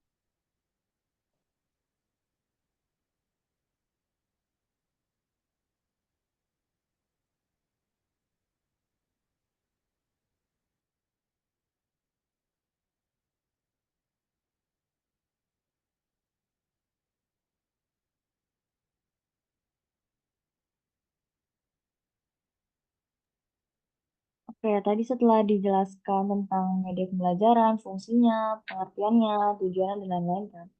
Nah, ada erat kaitannya media pembelajaran dalam konteks komunikasi pembelajaran. Media pembelajaran ini dapat dipahami sebagai sesuatu untuk menyampaikan atau menyalurkan pesan komunikasi yang sumbernya secara terencana, sehingga terjadi komunikasi lingkungan belajar yang kondusif di mana penerimanya dapat belajar secara efisien dan juga efektif. Nah, menurut Onong, tahun 1994, komunikasi itu dibagi secara garis besar menjadi dua. Yang pertama primer dan juga sekunder. Nah, untuk yang primer sendiri merupakan proses komunikasi penyampaian pikiran atau perasaan seseorang kepada orang lain dengan menggunakan lambang. Nah, contoh lambangnya ini ada bahasa, isyarat, gambar, dan juga warna. Untuk proses komunikasi sekunder sendiri, pengertiannya proses penyampaian pesan oleh seseorang kepada orang lain dengan menggunakan sarana atau alat sebagai media kedua. Contohnya itu kayak koran, surat, majalah, radio, ataupun televisi. Nah, media dalam konteks pembelajarannya merupakan bahasanya seorang guru. Nah, bahasa dalam pembelajaran itu ada dua, ada bahasa verbal dan juga non-verbal. Kalau bahasa verbal ini bahasa yang mengkomunikasikannya menggunakan satu kata atau lebih. Sedangkan non-verbal itu pesan-pesan yang disampaikan tanpa menggunakan kata-kata atau selain menggunakan kata yang digunakan. Dilihat dari konteksnya, menurut Onong lagi tahun 1994, komunikasi itu termasuk dalam komunikasi publik atau komunikasi kelompok. Nah, ciri-ciri dari komunikasi publik itu yang pertama sering muncul di tempat umum atau daripada di tempat pribadi. contohnya di auditorium, ruang kelas, ataupun ruang tempat umum lainnya. Yang kedua, dia lebih formal dan biasanya ada beberapa aturan-aturan tersendiri dan perencanaan terlebih dahulu. Dan yang terakhir, memiliki norma-norma yang harus dipatuhi. Kemudian, komunikasi ini kan banyak penyampaiannya. Nah, di sini dibagi menjadi 3. Yang pertama, komunikasi sebagai aksi atau komunikasi satu arah. Dalam komunikasi satu arah ini, guru lebih berperan sebagai pemberi aksi dan juga siswanya sebagai penerima aksi. Jadi, gurunya lebih aktif dan siswanya lebih pasif. Dan komunikasi satu arah ini nggak direkomendasikan untuk pembelajaran di dalam kelas karena cenderung lebih pasif dan juga membosankan. Yang kedua, ada komunikasi sebagai interaksi atau komunikasi dua arah. Nah, pada komunikasi ini, guru dan siswa dapat memiliki peran yang sama, yaitu sama-sama menjadi pemberi aksi dan juga penerima aksi. Nah, contoh yang biasanya di komunikasi dua arah ini, diskusi. Dan komunikasi dua arah ini lebih baik dibandingkan komunikasi satu arah. Kemudian yang terakhir, ada komunikasi banyak arah atau komunikasi sebagai transaksi. Komunikasi dari banyak arah ini nggak hanya melibatkan interaksi dinamis antara guru dan juga siswa, tapi juga melibatkan interaksi dinamis antara siswa yang satu dengan siswa yang lainnya. Nah, kemudian dalam proses komunikasi itu kan pasti ada yang namanya umpan balik atau feedback. Ketika umpan baliknya itu positif, otomatis berarti pesan yang kita sampaikan itu tersampaikan dan juga jelas. Namun, kalau umpan balik atau feedback itu negatif, berarti pesan yang kita sampaikan itu kan nggak tersampaikan. Nah, fungsinya media pembelajaran di komunikasi itu salah satunya ini. Dengan media pembelajaran, bisa menjadi salah satu yang memudahkan dalam memantau dan juga menyebarkan informasi agar lebih jelas. Nah, adapun faktor yang menyebabkan pesan ini nggak dapat dipahami oleh siswa. Yang pertama ada kemampuan dalam bertutur kata. Kemampuan dalam bertutur kata yang baik ini bisa memudahkan siswa lain untuk menerima informasi. Kemudian sikap dan juga pandangan, ada juga tingkatan pengetahuan. Dengan tingkatan pengetahuan yang baik, otomatis pesan yang kita sampaikan akan lebih jelas. Dan yang terakhir, perbedaan latar belakang sosial budaya juga dapat mempengaruhi dapat mempengaruhi faktor pesan tidak dipahami oleh siswa.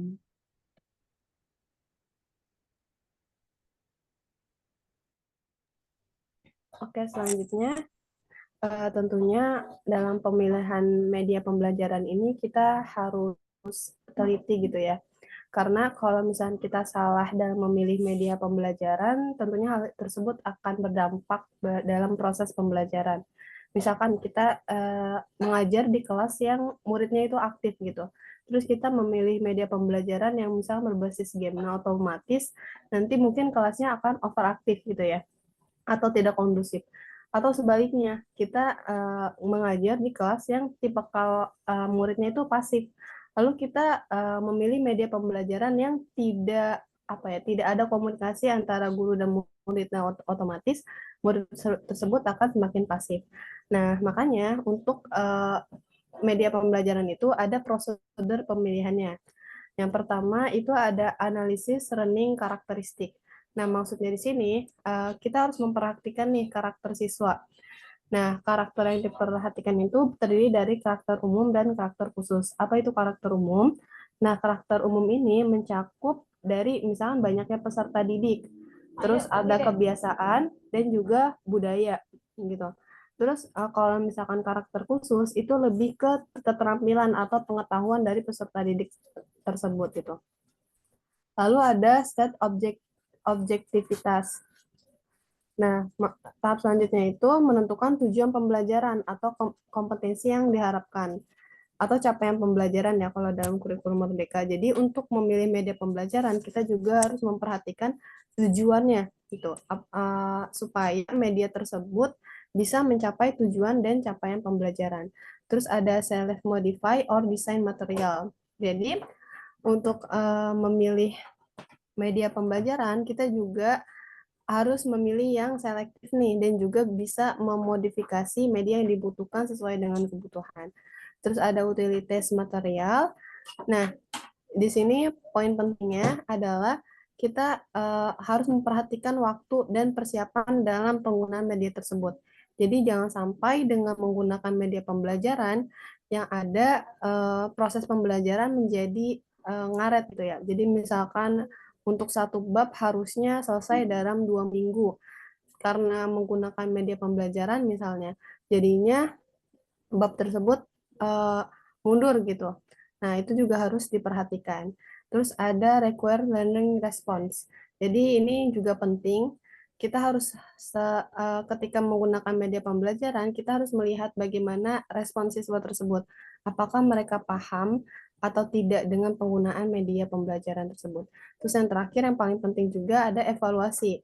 Jadi dari respon tersebut kita bisa mengevaluasi tentang media pembelajaran yang sebenarnya kita harapkan itu harusnya bisa berhasil. Boleh di next.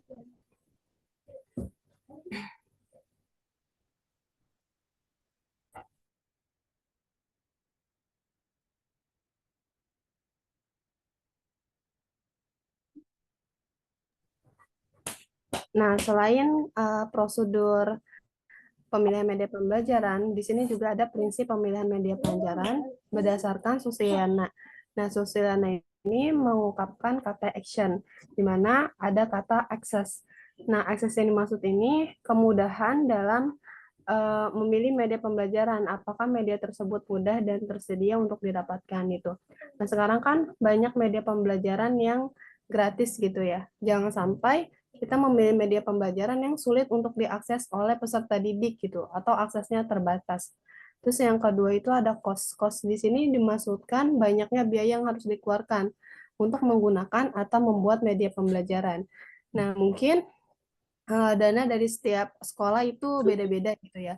Jadi kita juga harus memperhatikan banyaknya pengeluaran untuk media pembelajaran tersebut. Kalau bisa kita meminimalisir biayanya gitu.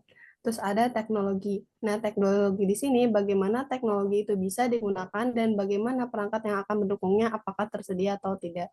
Misalkan kita ingin menggunakan media pembelajaran GeoGebra gitu. Nah, tapi kita juga harus memperhatikan apakah di sekolah tersebut ada LCD dan proyektor gitu. Nah, kalau misalkan nggak ada itu kita harus cari alternatif lain.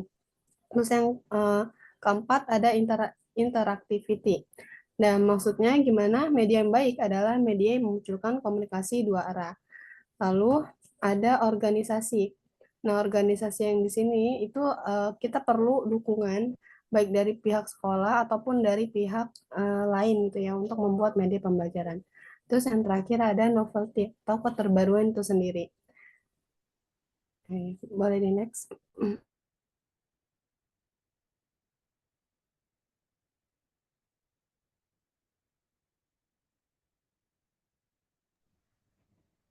Oke, dalam penggunaan media pembelajaran ini supaya lebih efektif, kita perlu teknik untuk menggunakan media pembelajaran. Yang pertama, penggunaan media berdasarkan tempat. Nah, penggunaan media berdasarkan tempat ini dibagi lagi menjadi dua, penggunaan media di kelas dan juga penggunaan media di luar kelas. Nah, pada penggunaan media di dalam kelas ini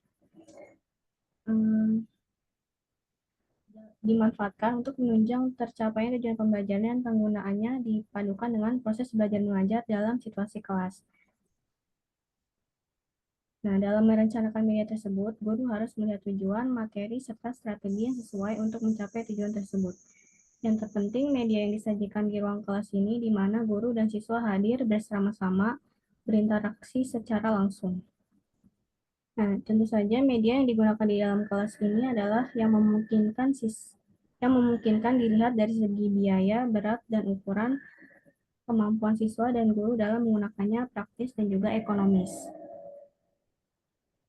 Sedangkan penggunaan media di luar kelas tentunya media yang tidak digunakan secara langsung, yang tidak dikendalikan oleh guru ini, namun digunakan oleh siswa sendiri tanpa instruksi guru atau melalui pengontrolan oleh orang tua siswa. Nah, penggunaannya dibagi dua kelompok, yaitu media tidak terprogram seperti contohnya TV, radio, CD, dan VCD. Dan media ini penggunaannya tanpa ada kontrol dan tidak terprogram sesuai dengan guru atau sekolah. Nah, untuk media yang terprogram, ini tentunya media yang diatur secara sistematik untuk mencapai tujuan tertentu sesuai dengan tuntutan kurikulum di sekolah, misalnya penggunaan radio, modul, dan e-learning. Nah, ini ada contoh gambarnya yang media di dalam kelas, dan ini media di luar kelas. Nah, kemudian yang kedua adalah variasi penggunaan media. Yang variasi penggunaan media dibagi lagi menjadi 3. Yang pertama digunakan secara perorangan, secara berkelompok, dan secara massal.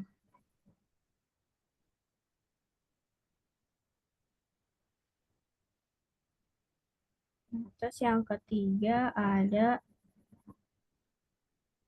strategi penggunaan media.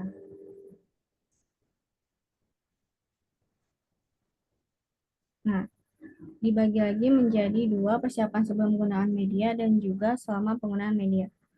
Nah, sebelum penggunaan media, dilakukan analisis karakteristik siswa, kemudian merumuskan tujuan pembelajaran, memilih media yang sesuai dengan kurikulum, kemudian merancang, memodifikasi, dan mengembangkan materi dan metode yang tepat, lalu melakukan uji coba terhadap media sebelum penggunaan. Nah, selama penggunaan media, guru memberikan panduan saat penggunaan, kemudian libatkan siswa secara aktif, dan perhatikan respon siswa, lalu gunakan media sebagai alat bantu, bukan fokus utama, dan terakhir evaluasi dan tindak lanjut.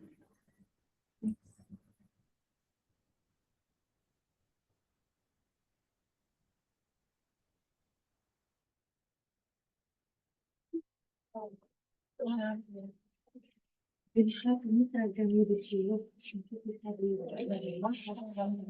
iya. Iya, terus bajunya apa? Bawahan. Apa? Bawahannya hijau. Hijaunya hijau apa? Kamis apa Vietnam? Kan mungkin. Oke, terus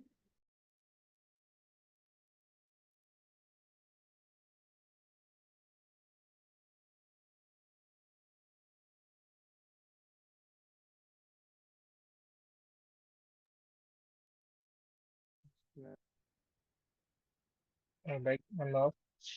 Berikutnya yang kedua,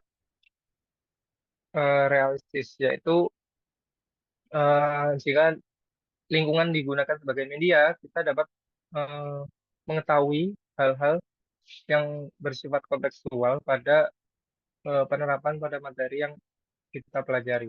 Menggunakan lingkungan sebagai media juga baik dalam pemahaman siswa dalam pengetahuan siswa dalam lingkup materi tersebut.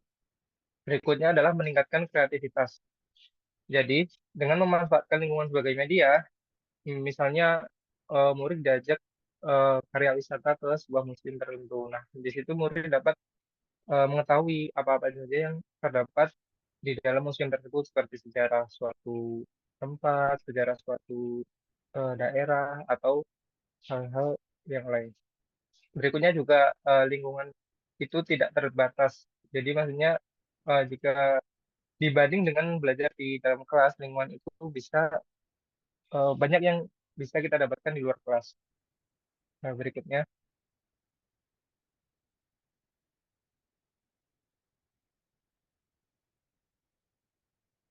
Nah, jika memakai lingkungan sebagai media pembelajaran, kita membutuhkan lingkungan seperti apa? Yang pertama, mampu mengembangkan kemampuan dan keterampilan siswa. Nah, tentunya jika kita melakukan pembelajaran di luar kelas, pasti tidak terlepas dari kegiatan fisik ya. Jadi, ini juga melatih keterampilan fisik dan kemampuan fisik siswa. Yang kedua, lingkungan yang berbeda dengan kelas yang sebenarnya. Nah, jika kita melakukan pembelajaran formal di kelas, biasanya dengan tugas, biasanya dengan pemaparan materi dari guru. Nah, Jika kita keluar dari kelas, ya kita harus membuat pembelajaran yang berbeda. Jadi tidak bisa menerapkan pembelajaran yang sama di dalam kelas, tetapi dilakukan di luar kelas. Itu sama sama aja ini ya, pindah tempat aja. Nah, jadi kita harus melakukan pembelajaran yang berbeda jika kita berada di luar kelas. Yang ketiga, mengembangkan keterampilan dasar, mengamati, mengklasifikasi. Nah, ini yang dilakukan di luar kelas, yaitu mengamati apa yang kita pelajari. Yang kedua, mengklasifikasikan. Yang ketiga, membedakan dan mengelompokkan. Yang keempat, tempat bermain. Nah, apalagi jika sekolah dasar ya, pembelajaran di luar kelas ini sangat penting bersifat tempat bermain bagi anak karena kan untuk kenyamanan juga dan kadang siswa lebih tertarik jika lingkungannya berbau tidak serius gitu. Jadi masih menjadi tempat belajar dan bermain dia. Nah, berikutnya lingkungan yang seperti tidak membahayakan bagi siswa ya, itu nomor satu. Berikutnya lingkungan yang disesuaikan dengan tingkatan pembelajaran anak. Next. Nah, ini adalah beberapa teknik penggunaan lingkungan sebagai media pembelajaran. Yang pertama adalah survei. Survei biasanya dilakukan oleh kalangan tingkat SMP dan SMA. Jadi suatu siswa diperintahkan untuk melakukan survei ke daerah tertentu dan biasanya disuruh membuat laporan. Nah, berikutnya adalah camping. Camping ini biasanya sering digunakan pada pembelajaran ekstrakurikuler seperti pramuka kayak gitu. Jadi seperti outbound, siswa lebih mengenal alam. Yang berikutnya adalah karya wisata. Nah, karya wisata ini bisa digunakan untuk setiap jenjang. Biasanya kalau di SD, SMP, SMA kita mengenal yang namanya SKAL atau kayak karya wisata ke Jogja. Lebih seringnya kalau SMA ini ke Bali ya kalau tidak salah. Kalau sama ya kita. Berikutnya adalah praktik lapangan. Praktik lapangan ini biasanya dilakukan ketika pada jenjang SMK. Nah, kan pembelajarannya lebih kontekstual dan harus dilakukan dengan praktik langsung. Berikutnya, nah manfaat menggunakan lingkungan sebagai media sendiri. Yang pertama, belajar lebih menarik dan tidak membosankan. Yang kedua, belajar akan lebih bermakna karena siswa selalu mengingat apa yang dilakukan secara langsung.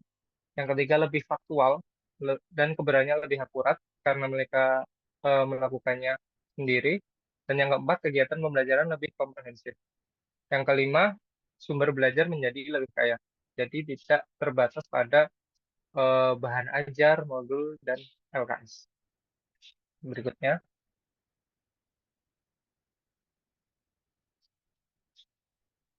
oke.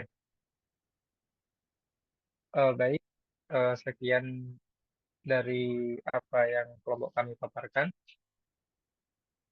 Dari teman-teman, apakah ada yang ditanyakan?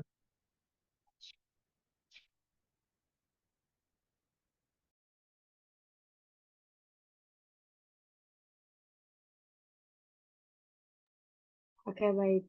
Izin ambil alih ya. Jadi untuk pertanyaan di sini sudah ada 4 penanya. Mungkin kita cukupkan dulu.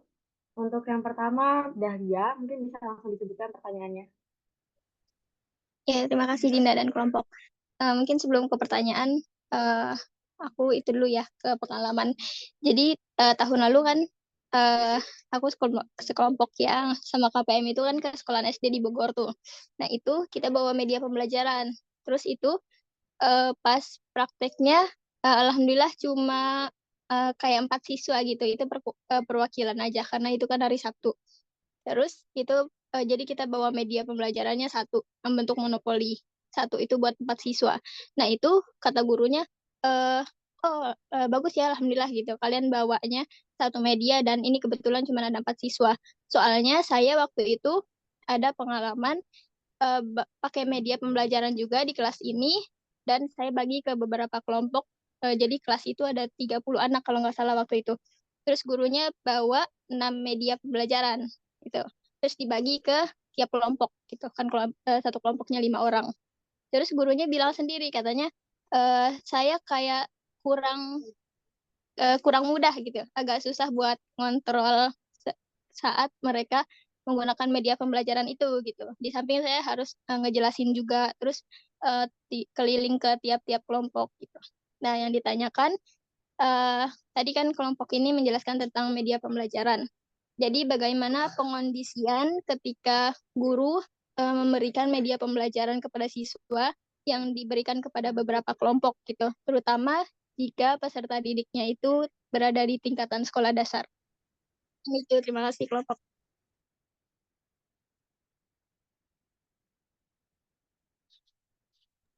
Oke, baik. Terima kasih kepada dia atas pertanyaannya. Mungkin untuk pertanyaannya bisa kita keep dulu ya. Kemudian untuk pertanyaan selanjutnya untuk Rizkia, boleh disampaikan.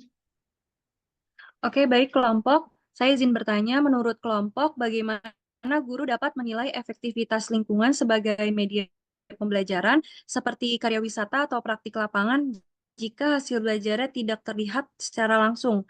Apakah ada metode yang dapat digunakan untuk mengevaluasi dampak pembelajaran dari aktivitas tersebut secara objektif?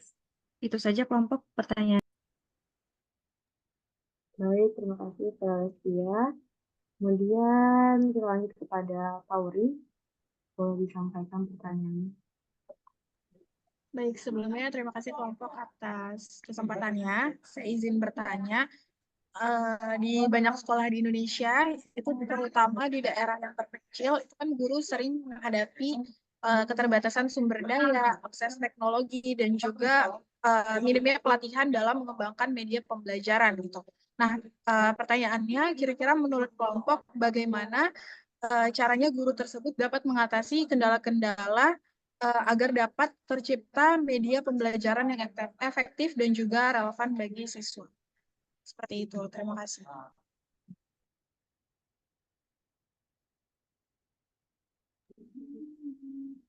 Oke, baik. Terima kasih kepada Tauri atas pertanyaannya. Kemudian untuk Retno, boleh silakan pertanyaan. Baik, terima kasih kelompok izin bertanya. Media pembelajaran yang interaktif dan menarik itu kan seringkali berhasil meningkatkan motivasi belajar siswa, tetapi secara temporer atau secara singkat.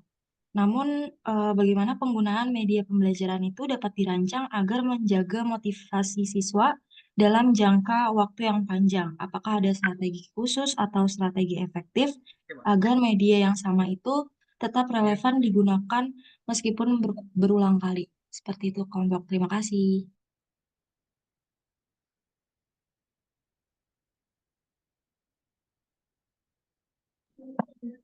Oke, terima kasih Retno atas pertanyaannya. Langsung izin mau menjawab tadi pertanyaan dari Dahlia yang terkait pembagian media pembelajaran ketika di beberapa kelompok dalam kelas itu.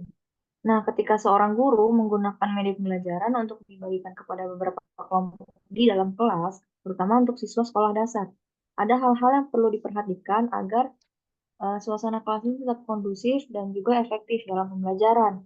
Yang pertama, pembagian kelompok yang harus seimbang. Guru pasti juga sudah menganalisis kemampuan setiap peserta didik, hingga ketika pembagian kelompok haruslah seimbang agar mencegah adanya salah satu kelompok yang dominan. Yang kedua, memberikan instruksi yang jelas terkait tugas atau aktivitas yang akan dilaksanakan, guna meminimalisir kesalahpahaman dan misinformasi pada siswa. Selanjutnya, pendistribusian media pembelajaran yang secara tertib. Nah, contohnya itu kayak guru memberikan satu persatu kepada setiap kelompok terkait medianya, kemudian menugaskan salah satu siswa untuk menjadi penanggung jawab. Yang keempat, memberikan waktu. Fungsinya agar siswa ini lebih fokus pada tugas yang diberikan. Dengan adanya waktu akan mengurangi siswa ini terlalu banyak bermain atau bercanda. Dan yang terakhir, memberikan apresiasi. Adanya apresiasi ini yang berupa pujian ataupun barang membuat siswa lebih semangat. Guru dapat memberikan pujian atau penghargaan kecil kepada kelompok yang aktif, bekerja sama dengan baik, atau mampu menyelesaikan tugas dengan benar. Dan ini mampu menjaga motivasi siswa. Untuk jawabannya, apakah sudah terjawab? Iya, Gaica, sudah terjawab. Terima kasih, Gaica dan kelompok. Mungkin sama-sama, izin Dahlia. menambahkan, Dahlia, untuk yang kasus yang di Dahlia tadi kan guru SD-nya kan membagi ke setiap kelompok dengan media yang berbeda-beda. Nah, gurunya kan kesulitan untuk menjelaskan setiap media pada kelompok tersebut. Nah, mungkin kalau dirasa kurang menguasai atau gurunya kesusahan, mungkin dapat difokuskan kepada satu media aja dulu. Jadi sebenarnya nggak harus berbeda-beda. Jadi biar memudahkan siswa lah. Jadi difokuskan satu dulu agar semua bisa memahami. Nah, kemudian baru lanjut ke media selanjutnya. Mungkin seperti itu ya, David. Oh iya, paham-paham. Terima kasih lagi, Sandi dan kelompok. Oke, mungkin selanjutnya saya izin menjawab pertanyaan dari Tauri gitu. Tadi kan Tauri bertanya keterbatasan guru di daerah gitu. Nah, gimana cara mereka untuk mengembangkan media pembelajaran dengan keterbatasan tersebut? Nah, oke, sebenarnya itu keterbatasan dalam mengembangkan media itu tidak hanya dirasakan oleh guru-guru di daerah. Mungkin guru-guru di daerah tuh masalahnya lebih kompleks gitu ya. Mereka kalau misalkan di kota mungkin masalahnya terkait dana gitu atau fasilitas dari sekolahnya yang kurang memadai. Nah, tapi kalau di daerah mungkin bisa lebih kompleks lagi seperti yang tadi disebutkan, misalkan akses teknologinya sulit gitu atau untuk pelatihannya itu kurang gitu ya. Nah, menurut kami ada beberapa cara agar guru tetap bisa menciptakan media pembelajaran yang efektif dan relevan bagi siswa. Mungkin tadi sudah dijelaskan juga ya oleh Sandi bahwa sebenarnya kita bisa menggunakan lingkungan gitu untuk sebagai media pembelajaran. Jadi pertama, guru itu bisa memanfaatkan sumber daya alam yang ada. Nah, contohnya misalkan ada guru IPA gitu ya, pengen mengajarkan ekosistem. Nah, guru tersebut bisa mengajak langsung siswanya ke ladang terdekat gitu atau hutan gitu. Nah, siswa tersebut bisa diminta untuk mengumpulkan daun, batu, atau ranting gitu ya. Lalu diajarkan tentang hubungan antara komponen-komponen ekosistem tersebut. Nah, bahan-bahan yang ditemukan tadi itu bisa dijadikan contoh konkret dalam pembelajaran di kelas gitu. Terus yang kedua, guru juga bisa menerapkan metode pembelajaran aktif gitu. Nah, maksudnya gimana? Misalkan guru matematika itu ingin mengajarkan materi transformasi gitu, geometri transformasi pada subbab translasi. Nah, guru tersebut bisa mengajak langsung peserta didiknya. Jadi peserta didiknya bisa menjadi pionnya gitu ya. Nah, untuk koordinat kartesiusnya, guru tuh bisa memanfaatkan ruang kelas yang sudah disterilisasi. Misalkan bangkunya itu udah di pinggir-pinggirin lah. Atau misalkan emang di daerah itu ruang kelasnya minim gitu, sempit gitu ya. Bisa menggunakan lapangan. Nah, untuk batas-batasnya atau titik-titik garis-garisnya gitu, sumbunya, guru bisa menggunakan tali rapia gitu kan. Itu kan simpel gitu ya. Atau kalau misalkan lapangannya berbentuk tanah, guru itu bisa menggunakan ranting gitu untuk memberikan batasannya. Nah, itu yang kedua. Nah, yang ketiga, guru itu bisa memanfaatkan media cetak. Nah, media cetak di sini kan tadi karena akses teknologi itu sulit gitu ya. Nah, guru bisa memanfaatkan media cetaknya seperti poster gitu atau buku bergambar atau buku-buku yang guru buat sendiri. Jadi selain untuk media pembelajaran, poster-poster tersebut juga bisa dijadikan sebagai memperindah kelas gitu ya, dan juga untuk membantu siswa untuk mengingat materi. Misalkan guru membuat poster perkalian gitu ya, terus ditempel di kelas, posternya itu yang menarik gitu. Nah, otomatis mungkin siswa secara nggak langsung akan hafal gitu dengan perkalian tersebut. Terus yang terakhir, yang penting ini, tadi kan ada bagaimana akses pelatihannya gitu ya. Nah, sebenarnya pelatihan untuk pengembangan media ini udah banyak gitu. Di internet juga udah banyak. Nah, mungkin case-nya kalau di daerah terpencil, internetnya itu susah, akses internetnya susah. Nah, cara lainnya guru-guru tersebut bisa minta tutor sebaya dengan guru yang mungkin akses internetnya lebih memadai gitu. Misalkan guru di provinsi lain gitu ya. Atau juga kadang setiap universitas di kota itu biasanya mengadakan pengabdian gitu kepada masyarakat ya.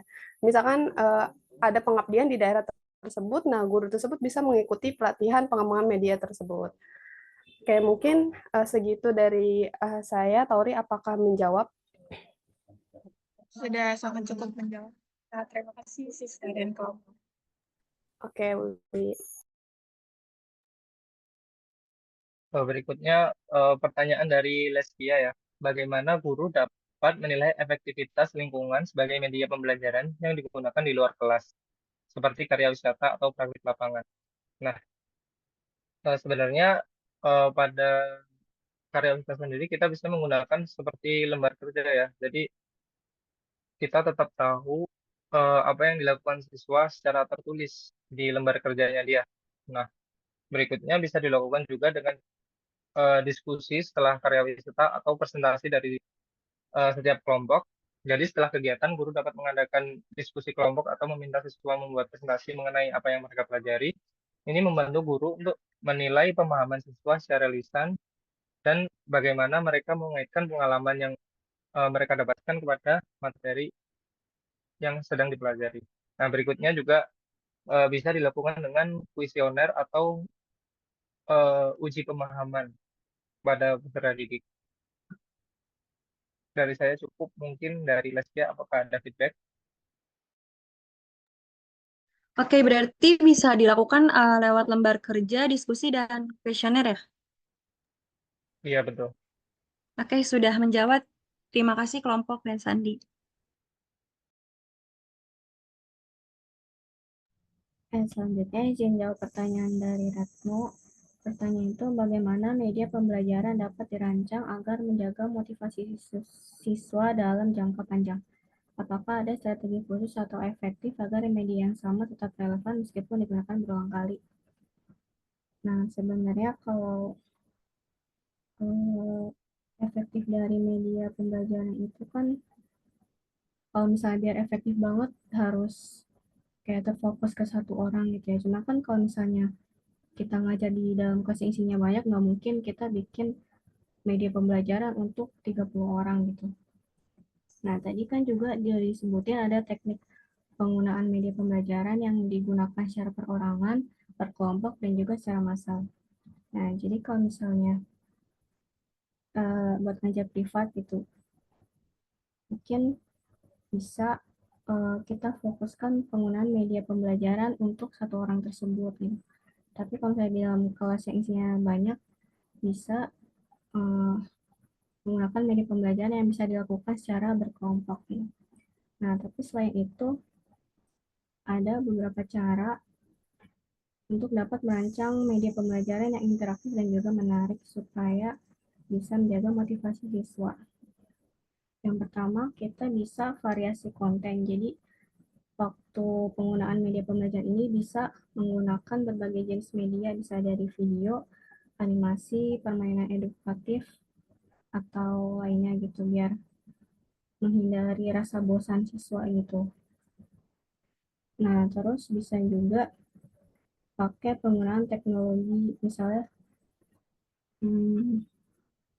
pakai proyektor atau kayak GeoGebra gitu, atau kayak yang udah berkembang saat ini gitu kan banyak teknologi yang udah berkembang gitu. Nah, terus bisa juga mengaitkan materi pembelajaran dengan kehidupan sehari-hari yang relevan juga di lingkungan siswa. Nah, terus bisa juga pakai interaktivitas gitu. Jadi mendorong partisipasi aktif melalui diskusi, tanya jawab, dan juga kegiatan kelompok. Nah, mungkin begitu. Apakah menjawab Retno atau Baik, sudah menjawab Nadia. Terima kasih. Oke, terima kasih.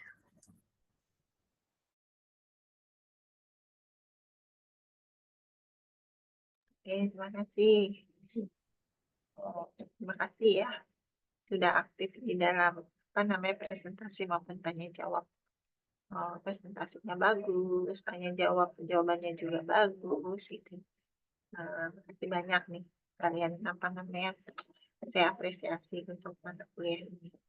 Tetapi ada apa namanya untuk ini, untuk apa? Bentar dulu. RPP katakanlah, ini saya sudah lihat RPP-nya. Mohon nanti diperbaiki ya RPP-nya agar lebih komprehensif gitu ya. Contoh misalnya ini kan RPP-nya sudah mengikuti kurikulum Merdeka Belajar ya. Nah ini dia. Ini, oke. Nama penyusun SMP, matematika statistika, oke. Tetap muka, tanya jawab. Problem based learning, ini kata kuncinya problem based learning ya. Saya ambil kata kuncinya problem based learning. Oke, kata kuncinya problem based learning. Peserta didiknya reguler, kemudian jumlahnya sekian, belajar Pancasilanya, berpikir kritis, mandiri, gotong royong, kreatif, sarana prasarananya itu buku, laptop, ya. Komponen intinya kan capaian pembelajaran ini ngambil di ini ya, ngambil di apa namanya, di standar isi ya. Nah, tujuan pembelajaran, saya ingin tujuan pembelajaran ini tidak demikian. Jadi kamu bentuknya dalam bentuk ABCD ya. Kemudian alurnya itu nanti tolong diperhatikan, yaitu alur yang pertama ya memang memahami dulu. Kemudian yang kedua setelah memahami konsep baru siswa dapat menentukan, memahami dan menentukan konsep. Ini nggak tahu nih menentukan konsep itu apa. Gitu. Memahami konsep dulu, ya kemudian yang kedua apa, gitu ya. Kemudian yang ketiga mengidentifikasi penggunaan, ini maksudnya apa saya nggak paham. Kemudian menyelesaikan masalah. Oke. Materi pokok juga bukan memahami konsep, tapi materi pokoknya min medium modus. Materi pokoknya yaitu ada ukuran ini pertama ukuran pemusatan data yaitu min medium modus. Kemudian implementasi atau penggunaan ya bukan implementasi ya, penggunaan atau menyelesaikan masalah dalam kehidupan sehari-hari melalui konsep ukuran pemusatan. Jadi tolong ini diperbaiki lagi. Kemudian oke lah, ini kan ikut asesmen yang ada di Belajar Pancasila ya. Berpikir kritis mandiri, oke. Sekarang kita lihat lagi untuk asesmen formatif. Kita kan menggunakan PBL. Di dalam PBL kan tidak hanya latihan soal. Pada waktu dia presentasi kerja kelompok itu kan juga dinilai sama kamu. Berarti seperti yang tadi kamu sudah jelaskan, berarti asesmen yang digunakan adalah asesmen alternatif. Tapi jenis asesmen alternatif apa yang perlu kamu lakukan? Gitu. Ini kalau ini tradisional aja.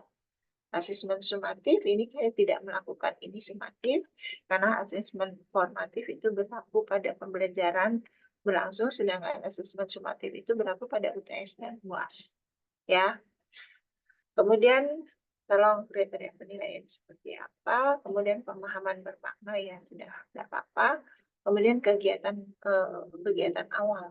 Kegiatan awal, nah kegiatan inti saya ingin kalian sesuai dengan PBL. Jadi sintak PBL ini harus ada, kemudian kaitannya apa namanya, pada tahapan itu kamu melatih empati, berpikir kritis, berpikir kreatif, kolaborasi, gitu ya. Kemudian apalagi tuh komunikasi.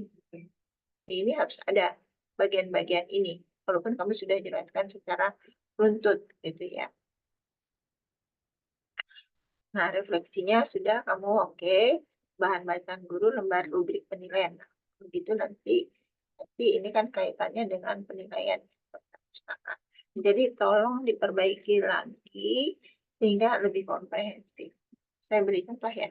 Contoh yang udah pernah saya jelaskan.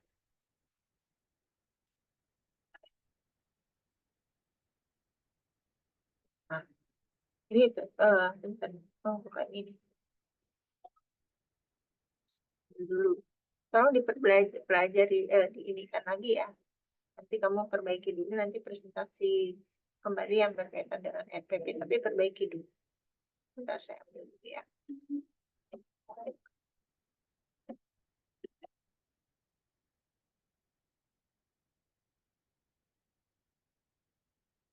Udah masuk ya? Belum ya? Masuk. Oke.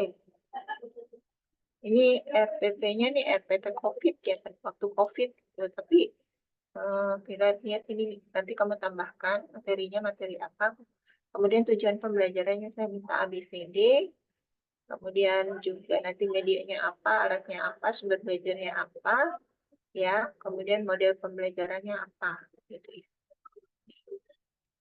Tolong nanti kamu pada bagian itu. Misalnya kamu media pembelajaran, kamu kan melakukan luring, berarti tidak melakukan Gmeeting atau Google Classroom, tapi alat dan bahan sumber belajar dan model pembelajarannya kan kamu sudah tulis problem listening. Nah, kamu kan sudah menentukan dengan profil pelajar Pancasila, gitu ya. Pada pendahuluan nanti kamu lihat dulu, bisa melihat apa kaitan dengan pelajar Pancasila itu apa saja. Itu bisa kamu tuliskan bahwa pada saat ini kamu melatih misalnya kemandirian, pada saat ini kamu melatih kedisiplinan, dan seterusnya. Kemudian untuk kegiatan pembelajaran kan ini udah kegiatan pembuka ya, pendahuluannya. Kemudian di bagian penutup kamu tentukan dulu deh sintaknya. Nanti dari sintak yang ada, baru kamu di sini menuliskan tahapan sesuai dengan sintak PBL. Tapi saya minta nanti pada bagian ini kamu melatih atau mengembangkan kemampuan apa. 4C misalnya, kolaboratif, kreatif, kemampuan berkomunikasi, dan sebagainya. Gitu ya. Atau kamu menggunakan bukan hanya 4C, tapi mengambil 5C ya, kegiatan penutup. Kemudian penilaian juga tadi saya sudah sampaikan pada waktu menggunakan PBL, kita integratif semua penilaian ya, yaitu penilaian pengetahuan seperti apa, keterampilan apa, kemudian skill apa. Ini yang alternatif.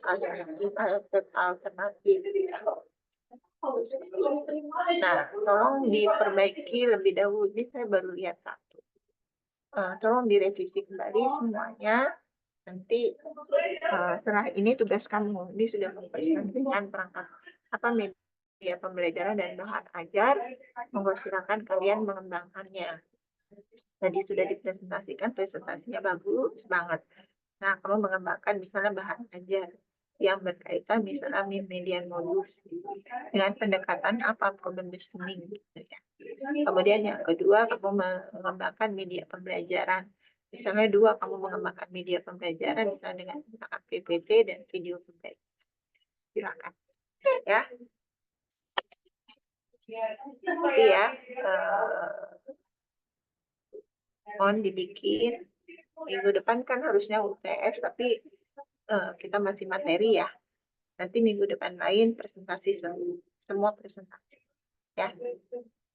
Oke, baik. Kalau gitu saya akhiri ya. Assalamualaikum warahmatullahi wabarakatuh. Ibu mau tanya, maaf. Ya. Buat deadline yang pengembangan bahan ajar sama media pembelajaran berarti minggu depan, Ibu? Apanya tuh? Pengumpulannya? Iya, pengumpulannya. Pengumpulan dulu, nanti saya lihat terus diperbaiki. Gitu. Berarti kan perangkat pembelajaran penilaiannya besok ya? Iya, yang LKPD minggu depan baru dilanjari. Nanti minggu depan kan LKPD, minggu depannya sudah jadi presentasi semua. Itu nanti saya beri masukan, nanti presentasi semua tolong diperbaiki. Nanti hasil perbaikan gitu kan nanti yang akan saya minta. Ya? Ya, baik Ibu. Kalau gitu saya akhiri. Assalamualaikum warahmatullahi wabarakatuh. Waalaikumsalam warahmatullahi wabarakatuh. Terima kasih, Bu. Terima kasih, Bu.